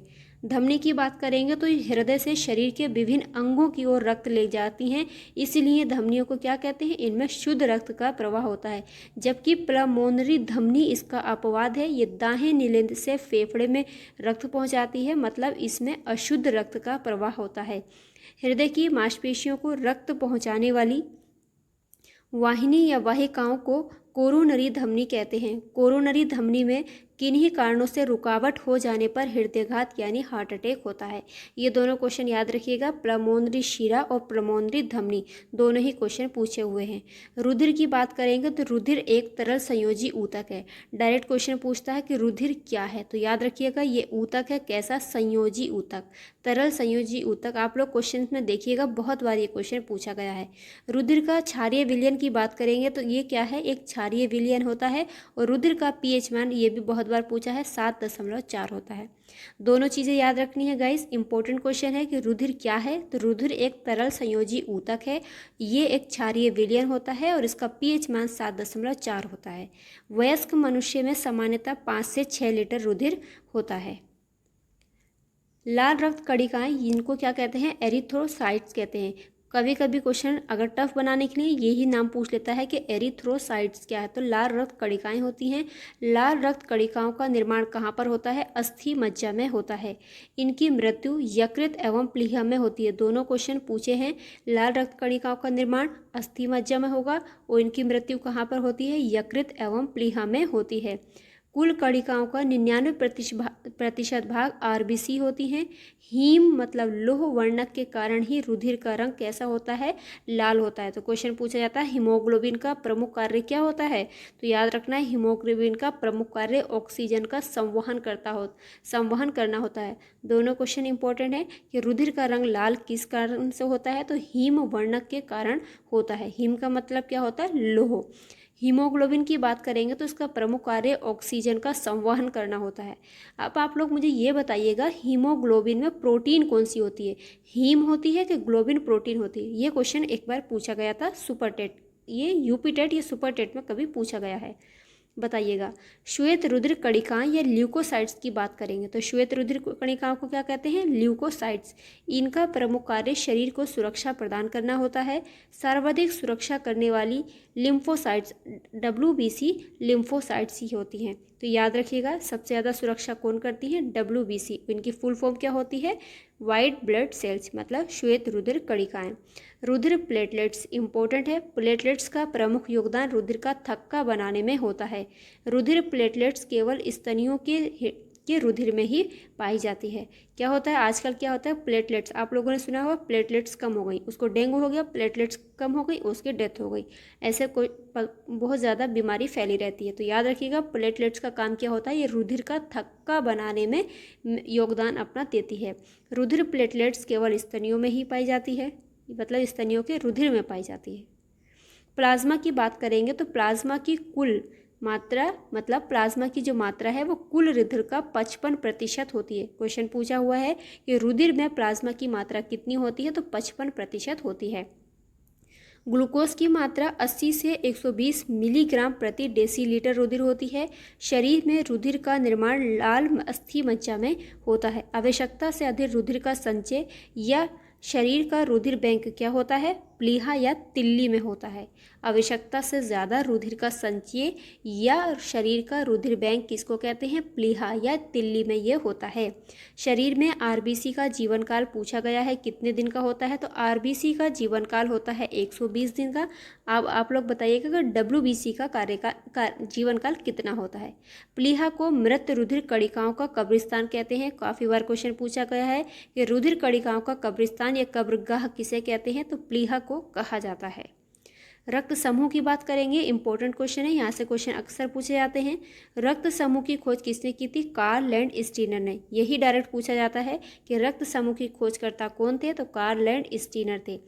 इन्होंने एंटीजन 2 प्रकार की होती हैं। कौन कौन सी एंटीजन होती हैं? एंटीजन A और एंटीजन B होती है। रक्त समूह AB को सर्वग्राही तथा रक्त समूह O को सर्वदाता कहा जाता है। सर्वदाता O में भी अगर पूछेगा तो O- जो होता है वो सर्वदाता होता है, जबकि AB+ सर्वग्राही होता है। याद कैसे रखेंगे? मतलब कोई चीज़ अगर देने वाला क्या होगा? हमेशा घाटे में जाता है। O- तो ये सर्वदाता हो गया, और किसी चीज़ को प्राप्त करने वाला हमेशा फायदे में रहता है, पॉजिटिव, तो A+। ऐसे याद रखिएगा। कार्ल लैंडस्टीनर एवं वीनर द्वारा रेसस बंदर के रक्त में आरएच फैक्टर की खोज की गई थी। क्वेश्चन पूछा गया है कि आरएच फैक्टर की खोज किसमें की गई थी? तो रेसस बंदर के रक्त में की गई थी। गाइस क्वेश्चन बहुत इंपॉर्टेंट है। क्वेश्चन मतलब ये जो नोट्स हैं बहुत इंपॉर्टेंट है, इससे आप क्वेश्चन बहुत बार पूछा गया है। अब हम लोग बात करेंगे एंटीजन और किसके? एंटीबॉडी के बारे में। अगर रुधिर वर्ग A की बात करते हैं, 4 भागों में बटा होता है रुधिर A, B, AB और O। जानते हैं ना सारे लोग। रुधिर वर्ग अगर A की बात करेंगे तो इसमें A एंटीजन होता है। क्वेश्चन पूछा हुआ है रुधिर वर्ग A में A एंटीजन होगा, और इसमें जो एंटीबॉडी होगी वो B होगी। ठीक है, एंटीबॉडी इसमें B होगी। अगर हम B रुधिर वर्ग की बात करेंगे तो इसमें एंटीजन B होगा, जबकि एंटीबॉडी इसमें A होगी। ये दोनों एक दूसरे के क्या हैं? उल्टे हैं। ठीक है। AB की अगर बात करेंगे तो AB में A और B एंटीजन होगा, जबकि AB में कोई भी एंटीबॉडी नहीं है। इंपॉर्टेंट क्वेश्चन पूछा गया है कि किस रुधिर वर्ग में कोई भी एंटीबॉडी नहीं पाई जाती है? तो AB में कोई भी एंटीबॉडी नहीं पाई जाती है, और किसी भी एंटीजन किस में नहीं पाया जाता है? तो रुधिर वर्ग ओ के अंतर्गत कोई भी एंटीजन नहीं पाया जाता है। दोनों का इनका स्क्रीनशॉट रखिए, क्वेश्चन यहाँ से पूछा हुआ है। आगे चलते हैं, वृक्क की बात करेंगे यानी किडनी। तो वृक्क गहरे लाल रंग के सेम के बीज की आकृति के होते हैं। क्वेश्चन पूछा गया है वृक्क की आकृति कैसी होती है? तो सेम के बीज के आकार के ये होते हैं। मनुष्य एवं स्तनधारियों में इनकी संख्या कितनी होती है? एक जोड़ी होती है, मतलब 2 होते हैं। वृक्क नलिका या नेफ्रॉन्स वृक्कों की संरचनात्मक एवं कार्यात्मक इकाई होती है। क्वेश्चन पूछा है कि वृक्क की संरचनात्मक और कार्यात्मक इकाई क्या कहलाती है? तो नेफ्रॉन कहलाती है। ठीक, आगे चलते हैं। मूत्र में सामान्यतः 95% जल पाया जाता है। 2% इसमें अनावश्यक लवणों के आयन, 2.6% यूरिया और 0.3% क्रिटेनिन और यूरिक अम्ल आदि होते हैं। क्वेश्चन पूछा गया था कि मूत्र में कितने % जल पाया जाता, तो याद रखिएगा 95% इसमें जल पाया जाता है और 2.6% यूरिया होता है। मूत्र में उपस्थित यूरोक्रोम वर्णक के कारण मूत्र का रंग पीला होता है। ये क्वेश्चन भी पूछा गया है कि यूरिन का कलर जो होता है वो पीला किस कारण से होता है? यूरोक्रोम के कारण होता है। मूत्र का पीएच मान कितना होता है? 6 होता है। प्रायः वृक्क में बनने वाली पथरी किसके कारण से बनती है? कैल्शियम ऑक्जेलेट के कारण बनती है। बहुत बार ये क्वेश्चन पूछा हुआ है कि पथरी किसके कारण बनती है वृक्क में? तो कैल्शियम ऑक्जेलेट के कारण बनती है। इसलिए टमाटर को मना करते हैं खाने के लिए, क्योंकि टमाटर और पालक में कैल्शियम ऑक्जेलेट पाया जाता है। चलिए आज का टॉपिक हमारा कंप्लीट होता है। अगले टॉपिक में हम लोग तंत्रिका तंत्र पढ़ेंगे। अगर अच्छा लगा हो वीडियो, यूज़फुल लगा हो तो प्लीज़ लाइक एंड शेयर कर दीजिएगा। आप लोगों के कहने से ही ये साइंस की सीरीज़ को शुरू किया गया था, लेकिन आप लोग कोई अच्छा रिस्पॉन्स भी नहीं दे रहे हैं। चलिए, हंसते रहिए, मुस्कुराते रहिए। अगर अच्छा लगा तो लाइक एंड शेयर कर दीजिएगा। कामयाबी ज़रूर मिलेगी। पढ़ते रहिए। Bye. Hello viewers, welcome to 3R classes. आज हम लोग पढ़ेंगे तंत्रिका तंत्र। चलिए क्लास को शुरू करेंगे। पढ़ते हैं ब्रेन के बारे में। मनुष्य का मस्तिष्क क्रेनियन अर्थात खोपड़ी में हड्डियों के बने कपाल गुहा में सुरक्षित बंद रहता है।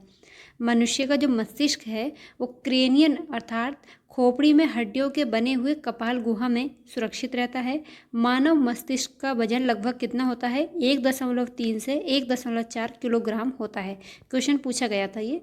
सेरिब्रम थैलमस तथा हाइपोथैलेमस अग्र मस्तिष्क के भाग हैं। इससे क्वेश्चन बनता है हाइपोथैलेमस जो है या थैलेमस सेरिब्रम किस मस्तिष्क के भाग हैं? तो ये अग्र मस्तिष्क के भाग हैं और तीनों ही इम्पोर्टेंट हैं। सेरिबेलम, मेड्यूला ऑब्लागेंटा तथा पांस फोरोलाई पश्च मस्तिष्क के भाग हैं। सेरिबेलम और सेरिब्रम दोनों में कन्फ्यूज़न होता है, याद रखिएगा। सेरिब्रम अग्र मस्तिष्क का भाग है, जबकि सेरिबेलम ये पश्च मस्तिष्क का भाग है। सेरिब्रम मस्तिष्क का सबसे बड़ा भाग है, इम्पोर्टेंट है, स्टार लगाइएगा।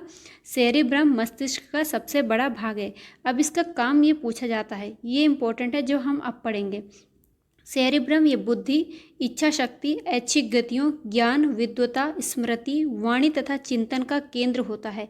स्मृति के लिए पूछा गया था, इसको याद रखिएगा। यह सेरिब्रम ही जिम्मेदार होता है। यह ज्ञानेंद्रियों से प्राप्त प्रेरणाओं का विश्लेषण एवं समन्वय केंद्र होता है। कौन? सेरिब्रम। थैलेमस ये ताप, पीड़ा, स्पर्श आदि का बोध कराता है। क्वेश्चन पूछा गया था ताप का बोध कौन कराता है? तो याद रखने का, थैलेमस ताप का बोध कराता है। हाइपोथैलेमस इसका प्रमुख कार्य अंतःस्रावी ग्रंथियों से स्रावित होने वाले हार्मोन्स का नियंत्रण करना है। ये भूख, प्यास, ताप नियंत्रण, प्यार, घृणा आदि के केंद्र होते हैं।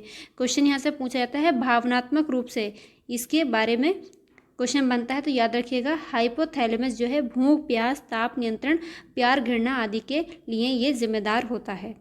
सेरिबेलम की बात करेंगे तो ये पश्च मस्तिष्क के ऊपरी भाग में स्थित होता है। सेरिब्रम के बाद ये मस्तिष्क का दूसरा सबसे बड़ा भाग है। मस्तिष्क का सबसे बड़ा भाग कौन सा होता है? सेरिब्रम। दूसरा सबसे बड़ा भाग होता है सेरिबेलम। इसका कार्य क्या होता है? शरीर का संतुलन बनाए रखना। इंपॉर्टेंट क्वेश्चन है। सेरिबेलम और सेरिब्रम दोनों से क्वेश्चन बना गया है। हाइपोथैलेमस का ताप के बारे में पूछा गया था। हाइपोथैलेमस जो है ये ताप को नियंत्रित करता है, जबकि शरीर का संतुलन बनाए रखने के लिए जिम्मेदार होता है सेरिबेलम, एवं ऐच्छिक पेशियों के संकुचन पर भी ये नियंत्रण करता है। कौन? सेरिबेलम।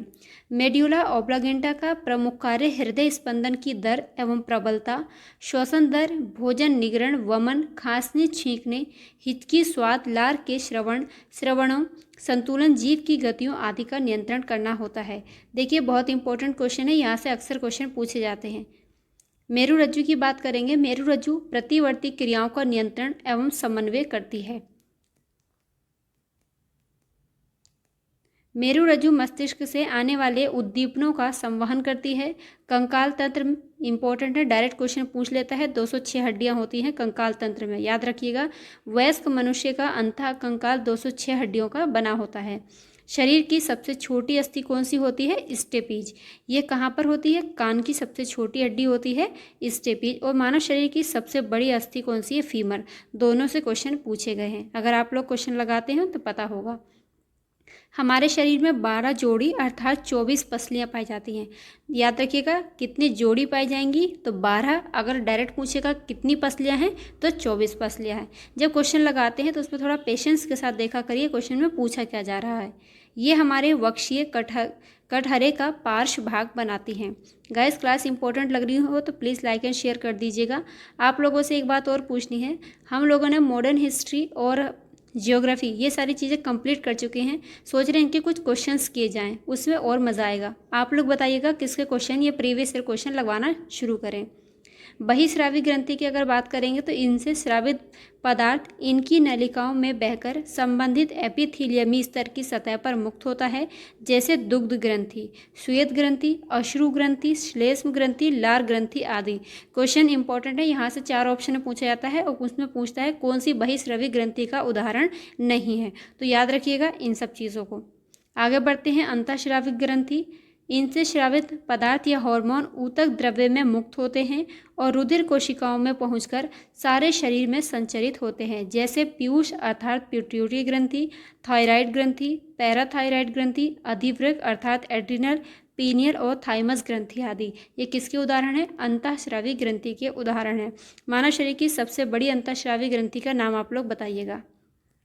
मिश्रित ग्रंथियाँ इंपॉर्टेंट हैं, इसमें बहिस्रावी और अंतःस्रावी दोनों प्रकार के ऊतक या कोशिकाएं होती हैं।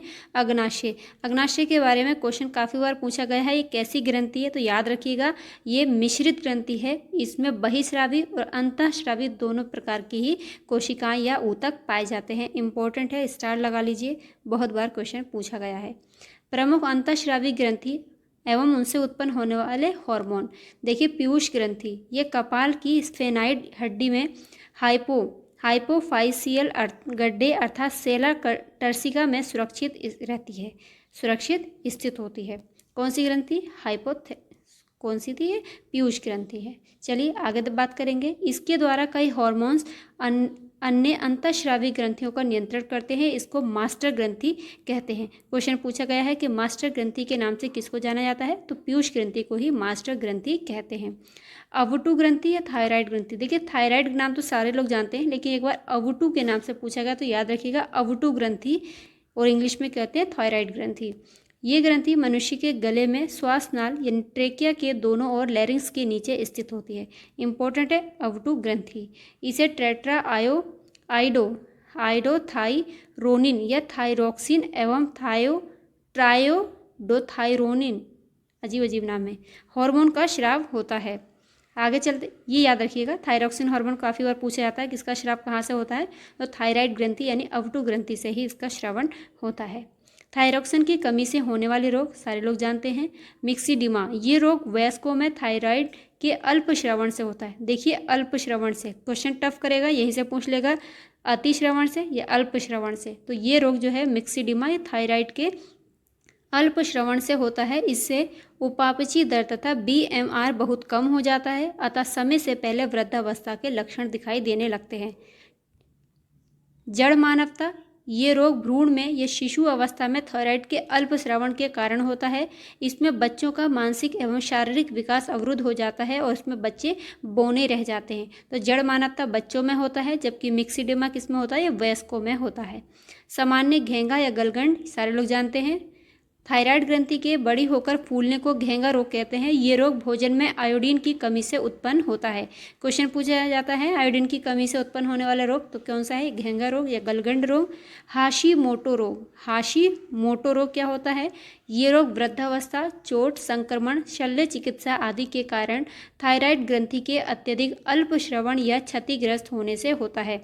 हाशीमोटो रोग, ये क्वेश्चन पूछा गया है यूपीपीएससी के किसी एग्जाम में। आगे चलते हैं पराअवटु ग्रंथि यानी पैराथायराइड ग्रंथि। ये गले में थायराइड ग्रंथि के ठीक पीछे स्थित होती है। ये भ्रूण के एंडोडर्म से व्युत्पन्न ग्रंथि है। अधिवृक्क या एड्रिनल ग्रंथि, इसको क्या कहते हैं, ये ग्रंथि मुख्यतः दो भागों में बटी होती है। एड्रिनल ग्रंथि दो भागों में बटी हुई होती है और इसको उड़ो और लड़ो और उड़ो हार्मोन भी कहते हैं। ठीक है, बाहरी भाग अर्थात कार्टेक्स होता है इसका और आंतरिक भाग अर्थात मेड्यूला। एड्रिनल ग्रंथि से स्रावित एड्रीनेलिन हार्मोन को, एड्रिनल ग्रंथि से स्रावित एड्रीनेलिन हार्मोन को लड़ो और उड़ो हार्मोन भी कहा जाता है। क्वेश्चन ये पूछा गया था, फाइट एंड फ्लाइट हार्मोन किसको कहते हैं, एड्रिनल हार्मोन को कहते हैं। कहाँ से निकलता है, ये एड्रिनल ग्रंथि से निकलता है। यह हार्मोन शरीर में संकटावस्था का सामना करने हेतु उग्र विपत्ति प्रतिक्रिया करने हेतु तैयार रहता है। याद रखिएगा, नाम से ही पता चल जाएगा, लड़ो और उड़ो हार्मोन। एड्रीनेलिन या एपिनेफ्रिन के स्राव से हृदय गति में वृद्धि तथा शरीर में उत्तेजना का अनुभव होता है। जनन ग्रंथि की बात करेंगे तो अंडाशय, इसमें निम्नलिखित हार्मोन का श्रवण होता है। जैसे एस्ट्रोजन को पूछा गया सवाल है, एस्ट्रोजन और प्रोजेस्टेरोन पूछा जाता है कौन से हार्मोन है, मादा हार्मोन है, पुरुष हार्मोन है, तो इसको इंपॉर्टेंट है, ध्यान से पढ़िएगा। इसे नारी विकास हार्मोन कहते हैं। ये मादा के द्वितीयक लैंगिक लक्षणों के विकास में सहायक होता है। तो एस्ट्रोजन हार्मोन ये मादा हार्मोन होता है। प्रोजेस्टेरोन ये गर्भधारण के लिए आवश्यक लक्षणों के विकास को प्रेरित करता है, प्रोजेस्टेरोन हार्मोन। वृषणों की लैंगिक कोशिकाओं में से नर हार्मोन अर्थात एंड्रोजेंस का श्रवण होता है। प्रमुख एंड्रोजेन टेस्टोस्टेरोन होते हैं और इसे पुरुष विकास हार्मोन भी कहते हैं। ये सारे ही इंपॉर्टेंट है, यहाँ से ये देखिए, इनसे एक एक लाइन से इससे क्वेश्चन पूछा गया है। स्क्रीनशॉट रखिएगा और इसका रिवाइज करिएगा। देखिए क्वेश्चन ज़रूर आपको यहाँ पे मिलेंगे जब आप लोग प्रैक्टिस सेट लगाएंगे। तो आज की क्लास होती है कंप्लीट। अगली क्लास में हम लोग पढ़ेंगे पोषक तत्व। अगर वीडियो अच्छा लगा हो तो लाइक एंड शेयर कर दीजिएगा। Bye. Hello viewers, welcome to 3R classes. आज हम लोग पढ़ेंगे पोषक तत्व और उसमें कंप्लीट करेंगे विटामिन। चलिए बिना टाइम वेस्ट किए क्लास को शुरू करेंगे। गाइस, क्लास शुरू करने से पहले आप लोगों से रिक्वेस्ट है, अगर वीडियो अच्छा लगा करे तो प्लीज़ लाइक एंड शेयर ज़रूर किया करिए। विटामिन की खोज किसने की थी? विटामिन की खोज की थी फंक ने। विटामिन जटिल कार्बनिक यौगिक होते हैं। यही क्वेश्चन पूछा गया था कि विटामिन कैसे यौगिक होते हैं, कार्बनिक और अकार्बनिक। तो याद रखिएगा, सारी चीज़ें तो हम लोग याद करते हैं, छोटी छोटी चीज़ें भूल जाते हैं। तो विटामिन ये कार्बनिक यौगिक होते हैं, ये क्वेश्चन पूछा हुआ है। अब तक लगभग 20 प्रकार के विटामिन ज्ञात हो चुके हैं और इन विटामिन की दो श्रेणी होती हैं। एक तो जल में घुलनशील होते हैं, दूसरे होते हैं वसा में घुलनशील। याद कैसे रखेंगे? जल मतलब वाटर, WBC। जल में जो घुलनशील विटामिन है वो है BC। WBC आप लोग बचपन से पढ़ते आ रहे हैं 9th-10th से, ये वाइट ब्लड सेल्स होती हैं। ऐसे ही याद रखिएगा, WBC मतलब ये तीनों जोड़े एक साथ चलेंगे। तो जल में घुलनशील होगा B और C और बचा हुआ किस में होगा? वसा में। तो वसा में घुलनशील विटामिन कैसे याद रखेंगे? कीड़ा से याद रखिएगा, कीड़ा यानी विटामिन KEDA। ये किस में घुलनशील है? वसा में घुलनशील विटामिन है। अब इनका लिस्टिंग देख लेंगे। विटामिन ए और इनकी कमी से होने वाले कौन से रोग हैं और हमको ये विटामिन किस स्रोत से मिलेंगे? तो देखेंगे विटामिन ए, इसका रासायनिक नाम क्या है? रेटिनॉल। काफ़ी बार एग्जाम में पूछा गया है, इंपॉर्टेंट है। GS बेस्ड एग्जाम जिसमें भी GS पूछी जाती है उसमें विटामिन के 1-2 क्वेश्चन ज़रूर रहते हैं, इसलिए इनको याद रखना बहुत ज़रूरी है। विटामिन ए की कमी से होता है रतौंधी, जीरोप्थैलेमिया। रतौंधी तो सब लोग बचपन से पढ़ रहे हैं इसलिए ये याद रहता है, लेकिन आजकल ये क्वेश्चन काफ़ी पूछा जाता है कि जीरोप्थैलेमिया रोग किसकी कमी से होता है? तो विटामिन ए की कमी से होता है। संक्रमण होता है इसकी कमी से, त्वचा की कोशिका में भी परिवर्तन होता है। अगर विटामिन ए की बात करेंगे तो ये हमें सबसे ज़्यादा गाजर में मिलता है, हरी सब्जियां, दूध, मक्खन, अंडा और जिगर आदि में मिलता है। जो लोग मांस खाते हैं मतलब वो अंडा वंडा ये सब चीज़ें खा सकते हैं। विटामिन B1 की बात करेंगे तो विटामिन B1 का रासायनिक नाम होता है थायमीन। इसकी कमी से बेरी नामक रोग होता है, उसमें वृद्धि रुक जाती है। अनाज, फलियां, सोयाबीन, दूध आदि के ये हमको प्राप्त होता है। विटामिन B2 का रासायनिक नाम है राइबोफ्लेविन और इसकी कमी से होता है किलोसिस रोग। ये क्वेश्चन पूछा गया है कि किलोसिस नामक रोग किस विटामिन की कमी से होता है, तो याद रखना है विटामिन B2। विटामिन बी बहुत इंपॉर्टेंट है, इसके अंतर्गत विटामिन B2, 3, 5, 6, 9, 12 ये सारे आते हैं और इससे मैचिंग में भी क्वेश्चन पूछा जाता है, डायरेक्ट भी क्वेश्चन पूछ लेता है। 4 ऑप्शन में दे देगा, इसमें से मतलब रतौंधी किसकी कमी से नहीं होगा, किसकी कमी से होगा, ऐसे क्वेश्चन पूछे जाते हैं और मैचिंग में बहुत क्वेश्चन बनता है, इसलिए सबको एक एक करके याद रखिएगा। विटामिन B2 हमें पनीर, अंडे, ईस्ट, मांस, हरी पत्तियों से आदि से यह हमें प्राप्त होता है। विटामिन B3 रासायनिक नाम की बात करेंगे तो इसका नाम है नियासिन या निकोटिनिक अम्ल और इसकी कमी से होता है प्लेग्रा। बहुत इंपॉर्टेंट है गाइस, अगर आप लोग पढ़ते होंगे, ये एग्जाम में लगाते हैं क्वेश्चन, देखिएगा बहुत इंपॉर्टेंट है, एक भी क्वेश्चन इसमें से छोड़ना नहीं है। ईस्ट, मांस, मछली, अंडे, दूध, फलियों आदि से ये हमको प्राप्त होता है। विटामिन B5 का रासायनिक नाम होता है पेंटोथेनिक अम्ल, इनको भी छोड़ना नहीं है, रासायनिक नाम भी पूछे जाते हैं। इसकी कमी से होता है चर्म रोग, वृद्धि कम हो जाती है और बाल सफ़ेद होने लगते हैं। आजकल बाल सफ़ेद होना तो आम बात हो गई है, लेकिन किस वजह से होता है, विटामिन B5 की कमी से होता है। इसलिए अंडे, दूध, मांस, मूंगफली आदि इसके हमें ये प्राप्त होता है। विटामिन 6 की बात करेंगे तो इसका रासायनिक नाम है पायरिडॉक्सिन। रक्त क्षीणता यानी एनीमिया, चर्म रोग और पेशियों में ऐंठन होने लगती है। दूध, ईस्ट, मांस और अनाज से हमको ये प्राप्त होता है। विटामिन B7 का रासायनिक नाम है बायोटिन, इससे होता है चर्म रोग और बालों का झड़ना। मांस, गेहूं, अंडा, सब्जी, फल आदि से हमें विटामिन B7 की प्राप्ति होती है। विटामिन B9 इंपॉर्टेंट है, बहुत पूछा जाता है। फोलिक अम्ल, रक्त क्षीणता, कुंठित वृद्धि होती है। हरी सब्जियां हैं, फलियां, ईस्ट, मांस, अंडे आदि में भी ये हमको मिलता है विटामिन B9। विटामिन B12 की बात करेंगे तो साइनोकोबालामिन, जहाँ पर कोबाल्ट की बात हो रही होगी तो याद रखिएगा विटामिन B12 है। साइनोकोबालामिन रक्त क्षीणता यानी एनीमिया विटामिन B12 की कमी से ही होता है, बहुत इंपॉर्टेंट है और काफ़ी बार क्वेश्चन पूछा भी जाता है। तंत्रिका तंत्र की जितनी गड़बड़ियाँ होती हैं विटामिन B12 की कमी से होती हैं और ये हमको मांस, मछली, अंडा, दूध और आंत के जीवाणु आदि से प्राप्त होता है। विटामिन C इसका रासायनिक नाम है एस्कॉर्बिकम, इसकी कमी से होता है स्कर्वी विटामिन C की कमी से होता है। नींबू वंश के जितने भी खट्टे रसदार फल होते हैं उनसे हमको विटामिन C की प्राप्ति होती है, जैसे कि नींबू वंश के फल हो गए, टमाटर है, आंवला, सब्जियों आदि से हमको विटामिन C की प्राप्ति होती है। विटामिन D कैल्सीफेरोल इसका रासायनिक नाम है। सूखा रोग यानी रिकेट्स हो जाता है और ऑस्टियोमेलेशिया भी इससे हो जाता है। मक्खन, मछली का तेल, अंडा तथा सूर्य के प्रकाश से शरीर में संश्लेषण विटामिन D इंपॉर्टेंट है, पूछा जाता है सूर्य के प्रकाश से कौन से विटामिन की प्राप्ति होती है, तो विटामिन D की प्राप्ति होती है। विटामिन E का रासायनिक नाम है टोकोफेरोल जनन क्षमता में कमी, बांझपन डायरेक्ट पूछा जाता है किस विटामिन की कमी से होता है, तो विटामिन E की कमी से होता है। जननांग तथा पेशियां कमज़ोर हो जाती हैं। तेल, गेहूं, अंडे की जर्दी और सोयाबीन आदि से प्राप्त होता है। कभी कभी आपको ये गेहूं तेल ना लिख करके पूछ लेता है अंकुरित अनाज, तो याद रखिएगा जितने अंकुरित अनाज होंगे उनसे विटामिन E की प्राप्ति होती है। विटामिन K इसका रासायनिक नाम है नेफ्थोक्विनोन या फिलोक्विनोन और चोट लगने पर थक्का नहीं जमता है, रक्त का थक्का नहीं जमता है जब चोट लग जाती है तो इससे किसकी कमी से ऐसा होता है, विटामिन K की कमी से ऐसा होता है। इसीलिए हमें हरी सब्जियां, अंडा, सोयाबीन, आंत के बैक्टीरिया आदि खाने चाहिए जिससे कि विटामिन K की पूरी कमी ना हो पाए, इसकी पूर्ति हो जाए। आगे बात करेंगे सोयाबीन में प्रोटीन की सर्वाधिक मात्रा पाई जाती है। सब लोग जानते हैं सोयाबीन में प्रोटीन की सबसे ज़्यादा मात्रा पाई जाती है और मूंगफली में प्रोटीन, वसा, शर्करा आदि पाई जाती है। बाल इंपॉर्टेंट है, केराटिन नामक प्रोटीन का बना होता है। क्वेश्चन ऐसे ही पूछा गया था कि केराटिन क्या है, तो केराटिन एक प्रोटीन है और ये किससे होता है, बाल जो होते हैं वो केराटिन नामक प्रोटीन के ही बने होते हैं। क्वेश्चन ये पूछा गया था। केसिन आप लोग जानते होते हैं, इससे जो दूध होता है, दूध का रंग सफ़ेद किसके कारण होता है, तो ये कैसीन नामक प्रोटीन के कारण ही होता है। दूध में कैसीन नामक प्रोटीन उपस्थित होता है जिसके कारण दूध सफ़ेद रंग का होता है। गाय के दूध में हल्का पीलापन किसके कारण होता है, वो कैरोटीन के कारण होता है। देखिए ये है कैरोटीन और ऊपर अभी हमने बालों में क्या पढ़ा था, वो है केराटिन। दोनों में कन्फ्यूज़न ना हो इसलिए इंपॉर्टेंट है, इंग्लिश में नाम देख लीजिएगा, ये है केराटिन और ये है कैरोटीन। ठीक, आगे चलें।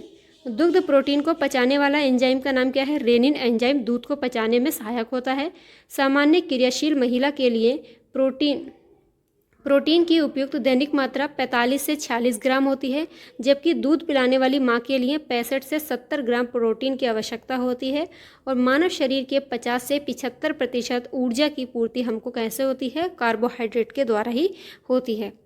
आगे बात करेंगे, गेहूं, चावल, मक्का, बाजरा, आलू, शकरकंद आदि में कार्बोहाइड्रेट हमको प्राप्त होता है। क्वेश्चन पूछा गया था कि कार्बोहाइड्रेट के प्रमुख स्रोत कौन से हैं, तो याद रखिएगा ये चावल और ये आलू बहुत पूछा जाता है, तो याद रखना है गेहूं, चावल, मक्का, बाजरा, आलू, शकरकंद आदि ये कार्बोहाइड्रेट के ही स्रोत हैं। वसा की अगर बात करेंगे तो असंतृप्त वसा वनस्पति और मछली से प्राप्त होती है।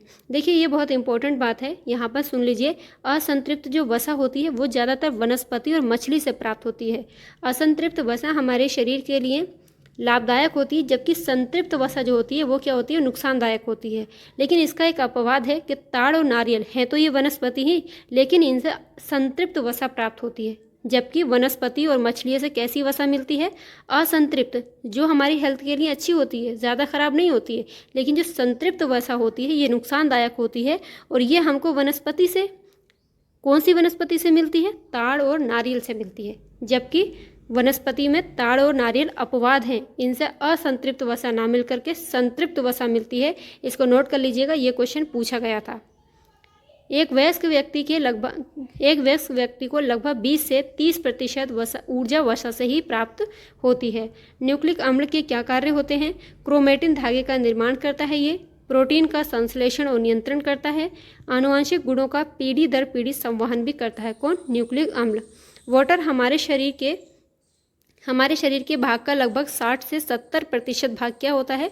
जल होता है। सारे लोग जानते हैं, ये क्वेश्चन बहुत बार पूछा भी गया है, इसे याद रखिएगा।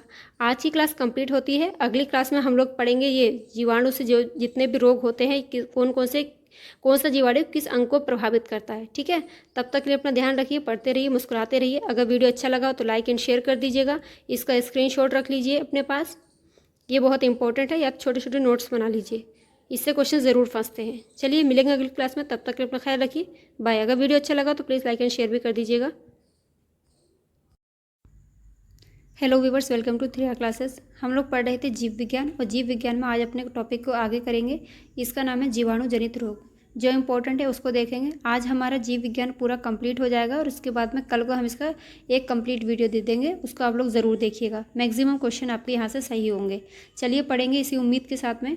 टिटनेस रोग, ये किसके द्वारा होते हैं? सारे रोग जब भी पढ़ेंगे जीवाणु के द्वारा रोग हैं। टिटनेस जीवाणु से होता है, और इसका वाहक कौन है? Clostridium tetani. और इससे प्रभावित होने वाला अंग है, ये है तंत्रिका तंत्र को टिटनेस प्रभावित करता है। टाइफाइड की बात करेंगे तो इसका जीवाणु है साल्मोनेला टाइफी, और ये आंत को प्रभावित करता है। सारे क्वेश्चन बहुत इंपॉर्टेंट है, जितने भी आप ये लिस्टिंग देख रहे हैं इसको एकदम रट लीजिएगा, यहाँ से बहुत क्वेश्चन पूछे जाते हैं। हैजा, ये भी जीवाणु जनित रोग है, और इसके जीवाणु का नाम है विब्रियो कोलेरी, और ये आंत को प्रभावित करता है। निमोनिया की बात करेंगे तो डिप्लोकोकस न्यूमोनी या स्ट्रेप्टोकोकस न्यूमोनी इसको कहेंगे, और ये फेफड़े को प्रभावित करता है। क्षय रोग यानी टीबी, माइकोबैक्टीरियम ट्यूबरकुलोसिस, इसके जीवाणु का नाम है, फेफड़ा और हड्डी आदि को ये प्रभावित करता है। प्लेग, ये भी जीवाणु जनित रोग है, डायरेक्ट क्वेश्चन पूछा जाता है। क्षय रोग किसके द्वारा होता है? प्रोटोजोआ के द्वारा, जीवाणु के द्वारा, विषाणु के द्वारा। तो याद रखिएगा ये सारे रोग जीवाणु जनित रोग हैं। प्लेग, इसके जीवाणु का नाम है यर्सीनिया पेस्टिस या पास्चुरेला पेस्टिस। फेफड़ा दोनों पैरों के बीच, इससे ये प्रभावित इससे होते हैं। गोनोरिया, इसके जीवाणु का नाम है नाइसेरिया गोनोरियाई, और ये मूत्र मार्ग को प्रभावित करता है। डिप्थीरिया, कोरोनी बैक्टीरियम डिप्थीरी, इसके जीवाणु वाहक का नाम है, और ये श्वास नली को प्रभावित करता है। काली खांसी, बोर्डेटेल्ला पर्टूसिस, ये श्वसन तंत्र को प्रभावित करती है। कोड़, माइकोबैक्टीरियम लेप्री, ये कोड़ के जीवाणु का नाम है, तंत्रिका तंत्र और त्वचा को ये प्रभावित करता है। सिफिलिस, ट्रैपोनेमा पैलिडम, जननांग को प्रभावित करता है। याद रखिएगा सिफिलिस ये जीवाणु जनित रोग है, ना कि विषाणु या के द्वारा। ये क्वेश्चन पूछा जाता है, बहुत सारे लोग इसमें कंफ्यूज होते हैं। तो सिफिलिस जीवाणु जनित रोग है। आगे बात करेंगे विषाणु जनित रोगों के बारे में। एड्स, ये इसका वाहक होता है, इसका वाहक विषाणु है HIV, और प्रभावित करता है प्रतिरक्षा तंत्र को। पोलियो, ये भी विषाणु जनित रोग है, इसके विषाणु का नाम है पोलियो विषाणु, और ये गला, रीढ़ एवं तंत्रिका तंत्र को प्रभावित करता है। इन्फ्लुएंजा, मिक्सो विषाणु इसके विषाणु का नाम है, श्वसन मार्ग को प्रभावित करता है। चेचक काफ़ी बार क्वेश्चन पूछा गया है। वेरियोला वायरस इसका विषाणु या इसके वायरस का नाम है, ये संपूर्ण शरीर या त्वचा को प्रभावित करता है। चिकन पॉक्स, वेरिसेला, देखिए चेचक के विषाणु का नाम है वेरियोला, जबकि चिकन पॉक्स के विषाणु का नाम है वेरिसेला। ये भी संपूर्ण शरीर त्वचा को प्रभावित करता है। खसरा विषाणु जनित रोग है। पैराक्सीमो विषाणु संपूर्ण त्वचा को या संपूर्ण शरीर को ये प्रभावित करता है। रेबीज जिसमें पानी से डर लगता है। रेब्डो वायरस इसके विषाणु या वायरस का नाम है, तंत्रिका तंत्र को प्रभावित करता है। हर्पीज इसके विषाणु का नाम है हर्पीज और त्वचा को प्रभावित करता है। हेपेटाइटिस बी इसके विषाणु का नाम है, यकृत को प्रभावित करता है। काफ़ी बार क्वेश्चन पूछा गया है कि हेपेटाइटिस बी किसको प्रभावित करता है, तो यकृत को प्रभावित करता है। ये क्वेश्चन बहुत बार पूछा गया है। एड्स की फुल फॉर्म क्या होती है, ये भी अक्सर पूछा जाता है। Acquired immuno deficiency syndrome AIDS की फुल फॉर्म है और ये विषाणु जनित रोग है। ग्लूकोमा और ट्रेकोमा आंखों की बीमारियां हैं, क्वेश्चन पूछा गया है। ग्लूकोमा किससे संबंधित है, तो ये आंखों से संबंधित एक बीमारी है। कीमोथेरेपी का उपयोग कैंसर के इलाज के लिए किया जाता है। SARS का पूरा नाम क्या है, सीवियर एक्यूट रिस्पिरेटरी सिंड्रोम। नाम पूरा याद रखिएगा, क्वेश्चन पूछे जाते हैं। अब देख लीजिए प्रोटोजोआ से जो रोग होते हैं उनके नाम क्या है, मलेरिया सारे लोग जानते हैं।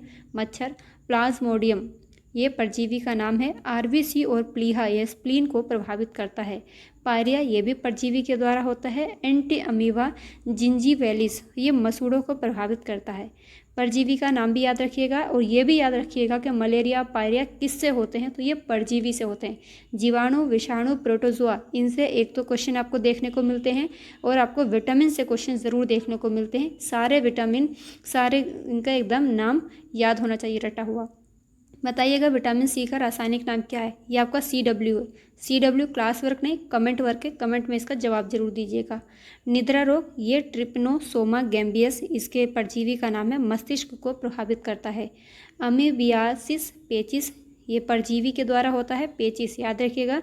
एंटी अमीबा हिस्टोलिटिका इसके प्रोटोजोआ का नाम है और आंत को प्रभावित करता है। कालाजार लीशमैनिया डोनोवानी अस्थि मज्जा को प्रभावित करता है। डायरिया गियार्डिया इंटस्टेनोलिस, इतना अजीब सा नाम है, छोटी आंत को प्रभावित करता है। देख लीजिएगा प्रोनाउंसिएशन इसका एक बार। पेनिसिलिन क्या है, ये एंटीबायोटिक है, ये भी क्वेश्चन पूछा गया है। पेनिसिलिन की खोज किसने की थी, ये क्वेश्चन पूछा जाता है, तो अलेक्जेंडर फ्लेमिंग ने इसकी खोज की थी। मलेरिया पीड़ित व्यक्ति के रुधिर में मलेरिया परजीवी प्लाज्मोडियम की खोज किसने की थी, लेवरन ने की थी। फिर से देखिए, मलेरिया पीड़ित जो व्यक्ति है उसके रुधिर में मलेरिया के परजीवी प्लाज्मोडियम की खोज करने वाले थे लेवरन। मलेरिया की वाहक कौन होती है, मादा एनोफिलीज, सारी मादा ही मच्छर जितनी रक्त खून को चूसती हैं, तो मादा एनोफिलीज ये क्या है, मलेरिया की वाहक होती है। फफूंद यानी फंगस से जो रोग हो जाते हैं, दमा, इसके फफूंद का नाम क्या है, एस्परजिलस फ्यूमिगेटस। एथलीट फुट ये भी फफूंद के द्वारा होता है। टीनिया पेडिस व ट्राइकोफाइटोन इसके फफूंद का नाम है। गंजापन ये भी फफूंद से होता है, क्वेश्चन पूछा गया है कि दाद, एथलीट फुट, दमा ये किसके द्वारा होते हैं, ये फफूंद जनित रोग हैं। गंजापन फफूंद के इसका नाम है टीनिया कैपिटिस। दाद ट्राइकोफाइटोन और माइक्रोस्पोरम। आगे बात करेंगे मलेरिया से प्रभावित होने वाले अंग, अभी ऊपर पड़ा था, प्लीहा इससे प्रभावित होता है। मलेरिया के उपचार हेतु क्लोरोक्वीन बहुत इंपॉर्टेंट है, पूछा जाता है। क्लोरोक्वीन और कामाक्वीन आदि औषधियों का प्रयोग करते हैं। ओस्टियोपाइरोसिस हड्डी का एक रोग होता है। ओस्टियो की अगर बात होगी तो ये हड्डी से संबंधित है, इतना याद रख लीजिएगा, क्वेश्चन पूछा जाता है।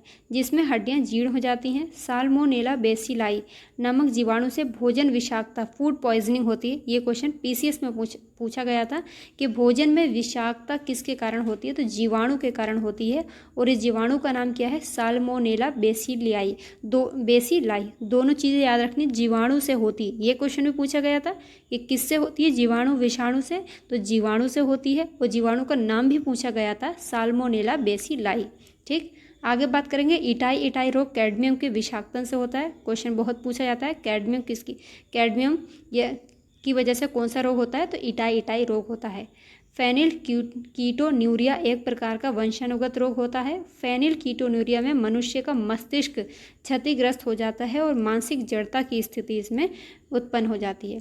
BCG के टीके की बात करेंगे तो तपेदिक से बचाव हेतु लगाया जाता है। ब्लू बेबी सिंड्रोम पूछा हुआ सवाल है, किसकी वजह से होता है? नाइट्रेट की मात्रा की वजह से होता है। जब नाइट्रेट की मात्रा अधिक हो जाती है जल में तब ये ब्लू बेबी सिंड्रोम होता है। एकदम स्टार इन पर लगा लीजिए, बहुत ही इंपॉर्टेंट है। पोटेशियम की कमी से निम्न रक्तचाप यानी लो ब्लड प्रेशर की बीमारी हो जाती है। दिल का दौरा पड़ने के पहले घंटे को क्या बोलते हैं? गोल्डन आर के नाम से जानते हैं, क्वेश्चन पूछा गया था। आगे बात करेंगे ट्यूमर संसूचित करने में आर्सेनिक 74, परिसंचरण तंत्र में रक्त के थक्के का पता लगाने के लिए सोडियम 24। गाइस इसको एकदम मार्क कर लीजिए, ये क्वेश्चन मैचिंग में पूछा गया था। मतलब एक तरफ आपको ये ट्यूमर वगैरह लिखे हुए मिले थे और रक्त का थक्का का पता लगाने के लिए, और एक तरफ ये सारे नाम लिखे थे। तो आर्सेनिक 74 ये ट्यूमर को संसूचित करने में इसका प्रयोग होता है। परिसंचरण तंत्र में रक्त के थक्के का पता लगाने में सोडियम 24 और रक्त के उपचार में कोबाल्ट 60, जबकि गोल्ड 198 थायराइड संबंधी विकृतियों के उपचार में आयोडीन 131 तथा जीवों यानी पौधों और जंतुओं के अवशेषों का पता लगाने में कार्बन 14 का प्रयोग किया जाता है। एकदम स्क्रीनशॉट रखिएगा, इससे क्वेश्चन मैचिंग में भी पूछा गया था, डायरेक्ट भी पूछा गया था कि कोबाल्ट 60 का प्रयोग कब होता है, आर्सेनिक 74 क्या है। तो इन सब चीज़ों को एकदम मार्क कर लीजिए, ठीक है। आगे बढ़ेंगे, मूत्र की बात करेंगे तो मूत्र में एल्बुमिन की अधिक उपस्थिति एवं उसके प्रभाव से वृक्क के फेल हो जाने की आशंका होती है। किसकी वजह से? एल्बुमिन की वजह से। अन्य रोग देखेंगे, हीमोफीलिया एक आनुवंशिक लिंग संलग्न रोग है। क्वेश्चन पूछा गया है कैंसर रोग है, तो आनुवंशिक लिंग संलग्न रोग है। हीमोफीलिया में रोगियों में चोट पर काफ़ी समय तक रक्त का थक्का नहीं जमता है। याद रखिएगा, इसमें रक्त का बहना नहीं कम होता है, इसमें रक्त का थक्का नहीं जम पाता है। और इसको शाही रोग भी बोलते हैं हीमोफीलिया को। हीमोफीलिया का प्रारंभ महारानी विक्टोरिया से होने के कारण इसे शाही रोग कहा जाता है। क्वेश्चन पूछा गया था कि हीमोफीलिया रोग सबसे पहले किसको हुआ था, तो महारानी विक्टोरिया को हुआ था। हीमोफीलिया रोग का वाहक जो होती हैं वो स्त्रियां होती हैं। ये क्वेश्चन भी पूछा गया था कि हीमोफीलिया रोग का वाहक कौन है, स्त्रियां हैं या पुरुष हैं, लेकिन इसकी वाहक याद रखिएगा ये स्त्रियां होती हैं, लेकिन इसमें पुरुषों में ये रोग प्रकट होता है। वाहक फैलाती स्त्रियां हैं लेकिन प्रकट कौन किस में होता है? पुरुषों में प्रकट होता है। मिनी माता काफ़ी बार क्वेश्चन पूछा गया, पारी की अधिकता से होता है। मिनी माता एक तंत्रिका संबंधी रोग है। मिनी माता रोग शरीर में पारा HG की अधिकता के कारण होता है, इंपॉर्टेंट है। HIV रोग का कारक HIV वायरस होता है जिससे श्वेत रुधिर कणिकाएं प्रभावित होती हैं। गाइज अगर क्लास इंपॉर्टेंट लग रही है तो प्लीज़ लाइक एंड शेयर ज़रूर करिएगा, आप लोग लाइक शेयर नहीं करते हैं। एलिसा परीक्षण एड्स की पहचान के लिए किया जाता है। क्वेश्चन पूछा गया था कि एड्स की पहचान के लिए कौन सा परीक्षण किया जाता है? एलिसा। ये भी क्वेश्चन पूछा गया था, एलिसा किसके परीक्षण के लिए किया जाता है? तो एड्स के, ठीक। आगे बात करेंगे, जापानी इंसेफ्लाइटिस पालतू सुअर व जंगली चिड़िया जापानी इंसेफ्लाइटिस के विषाणु के पोषक होते हैं। याद रखिएगा, विषाणु के पोषक हैं। इस विषाणु का संक्रमण मनुष्य एवं जानवरों में क्यूलेक्स मच्छर के द्वारा होता है। पूछा गया था जापानी इंसेफ्लाइटिस में ये किसको प्रभावित करता है? पीलिया रोग की अगर बात करेंगे तो इसमें ये यकृत को प्रभावित करता है। पीलिया में बिलीरुबिन पूरे शरीर में फैल जाता है जिससे त्वचा और नेत्र पीले पड़ जाते हैं। क्वेश्चन डायरेक्ट पूछा गया है, पीलिया किसको प्रभावित करता है? तो यकृत को प्रभावित करता है। चेचक स्मॉल पॉक्स, चेचक वेरियोला वायरस के द्वारा होता है और इसके टीके का जो आविष्कार किया था एडवर्ड जेनर ने किया था। आप लोग क्वेश्चन लगाते होंगे, पता होगा एकदम, चेचक का टीका है, टीबी का है, ये सारे क्वेश्चन बहुत पूछे जाते हैं। पेनिसिलिन की खोज किसने की थी? ये सारे मैचिंग में क्वेश्चन बनते हैं। एडवर्ड जेनर को इम्यूनोलॉजी का जनक भी कहा जाता है।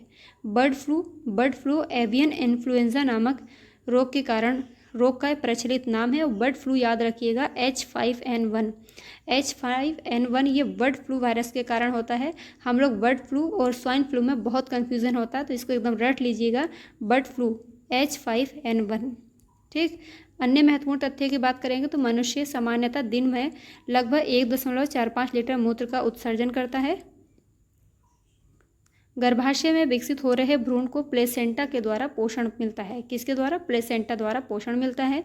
अल्जाइमर रोग से मानव का मस्तिष्क प्रभावित होता है। क्वेश्चन पूछा गया था, अल्जाइमर में मनुष्य की स्मरण क्षमता जो होती है वो कम होने लगती है। कीटभक्षी पौधे कीटों को खाते हैं क्योंकि वे जिस मिट्टी में उगते हैं उसमें नाइट्रोजन की कमी होती है। याद रखिएगा, कीटभक्षी पौधों के नाम आप लोग बता सकते हैं, बताइएगा 1-2 के नाम। नेपेंथीस यानी घटपर्णी, ये सारे क्या है, कीट भक्षी पौधे हैं। और जहाँ पर नाइट्रोजन की कमी होती है वहाँ पर ये जो पौधे होते हैं वो उगते हैं। और ये पौधे क्या करते हैं, जो कीटों का भक्षण करते हैं। इनकी पत्तियाँ खुली रहती हैं और कीट को खा करके अपने अंदर इनके जो शरीर से कीटों के नाइट्रोजन की पूर्ति करते हैं। ठीक है, आगे बात करेंगे। नेत्रदान में दाता की जो आँख होती है वो कॉर्निया नामक भाग को उपयोग में लाया जाता है। क्वेश्चन पूछा गया था, नेत्रदान में आँख का कौन सा भाग उपयोग में लाया जाता है, तो कॉर्निया का उपयोग में लाते हैं। किसी वृक्ष को अधिकतम हानि उसकी छाल का नाश करने से होती है। क्वेश्चन पूछा हुआ है ये भी। मैं इसलिए बार बार बताती हूँ कि आप लोग इसको और ज़्यादा ध्यान से पढ़ें जो मैं बोल रही हूँ, क्योंकि ये क्वेश्चन बार बार पूछे गए हैं। हर एक लाइन से इसके क्वेश्चन बना है। अगर आप लोगों को बिलीव नहीं है तो क्वेश्चन ज़रूर लगाइएगा, आपको पता लग जाएगा। मरुस्थलीय क्षेत्रों में उगने वाली जो वनस्पतियां हैं उनको जीरोफाइट कहते हैं। क्वेश्चन पूछता है जीरोफाइट क्या है, तो मरुस्थलीय क्षेत्रों में उगने वाली वनस्पति। अधिक आर्द्रता वाले क्षेत्रों या दलदली क्षेत्रों की वनस्पतियों को हाइग्रोफाइट कहते हैं। देखिए कि जहाँ पर हाइग्रो की बात होगी वो तो दलदली क्षेत्रों की बात हो रही है, जहाँ पर हाइड्रो की बात होगी वो जल की बात हो रही है। ठीक, जलीय पौधों को हाइड्रोफाइट। देखिए ये आ गया, ये दोनों में कन्फ्यूज़न होता है। हाइग्रो जहाँ पर आर्द्रता या दलदली क्षेत्र की बात होगी वो हाइग्रो, और जहाँ पर जल की बात होगी तो वो हाइड्रोफाइट होगा। लवणीय क्षेत्र में उगने वाली जो वनस्पतियाँ हैं उनको क्या कहते हैं, हेलोफाइट। मरुस्थल में उगने वाली वनस्पति जीरोफाइट। दलदली क्षेत्रों में या अधिक आर्द्रता वाले क्षेत्रों की वनस्पति हाइग्रोफाइट, जलीय पौधे हाइड्रोफाइट, और लवणीय क्षेत्रों में उगने वाली वनस्पति हेलोफाइट कहलाती है। आगे मूव करेंगे। सिनकोना पौधे की छाल से कुनैन प्राप्त की जाती है और किसके लिए उपयोगी होती है, मलेरिया की दवा के लिए। खुरपका एवं मुंहपका रोग तथा कॉपॉक्स मवेशियों में होने वाले विषाणुजन्य संक्रमणीय रोग हैं। पूछा गया था खुरपका और मुंहपका रोग ये कैसे हैं, विषाणुजन्य रोग हैं। मेडकाउ रोग मवेशियों के मस्तिष्क को प्रभावित करता है। प्रोयान क्या है, ये एक प्रोटीन मेडकाउ रोग का ही कारक होता है। पौधे नाइट्रोजन को नाइट्रेट के रूप में प्राप्त करते हैं। डायरेक्ट क्वेश्चन पूछा गया था कि पौधे नाइट्रोजन को किस रूप में प्राप्त करते हैं, तो याद रखिएगा ये नाइट्रोजन को नाइट्रेट के रूप में प्राप्त करते हैं। और वाष्पोत्सर्जन जो होता है किसके द्वारा मापा जाता है, पोटोमीटर के द्वारा वाष्पोत्सर्जन को मापा जाता है। आज ये हमारा होता है कंप्लीट। इसके बाद में हम लोग शुरू करेंगे, क्या शुरू करें आप बताइएगा, रसायन विज्ञान या भौतिक विज्ञान। आप लोगों का रिस्पांस तो अच्छा आ नहीं रहा इस वीडियो पे। आप लोग ज़्यादा से ज़्यादा लाइक एंड शेयर करिए जिससे थोड़ा मोटिवेशन मिले और अच्छी अच्छी वीडियो आप लोगों के सामने आती रहें। चलिए मिलेंगे अगली क्लास में, तब तक अपना ख्याल रखिए, पढ़ते रहिए, मुस्कुराते रहिए, कामयाबी ज़रूर मिलेगी। बाय।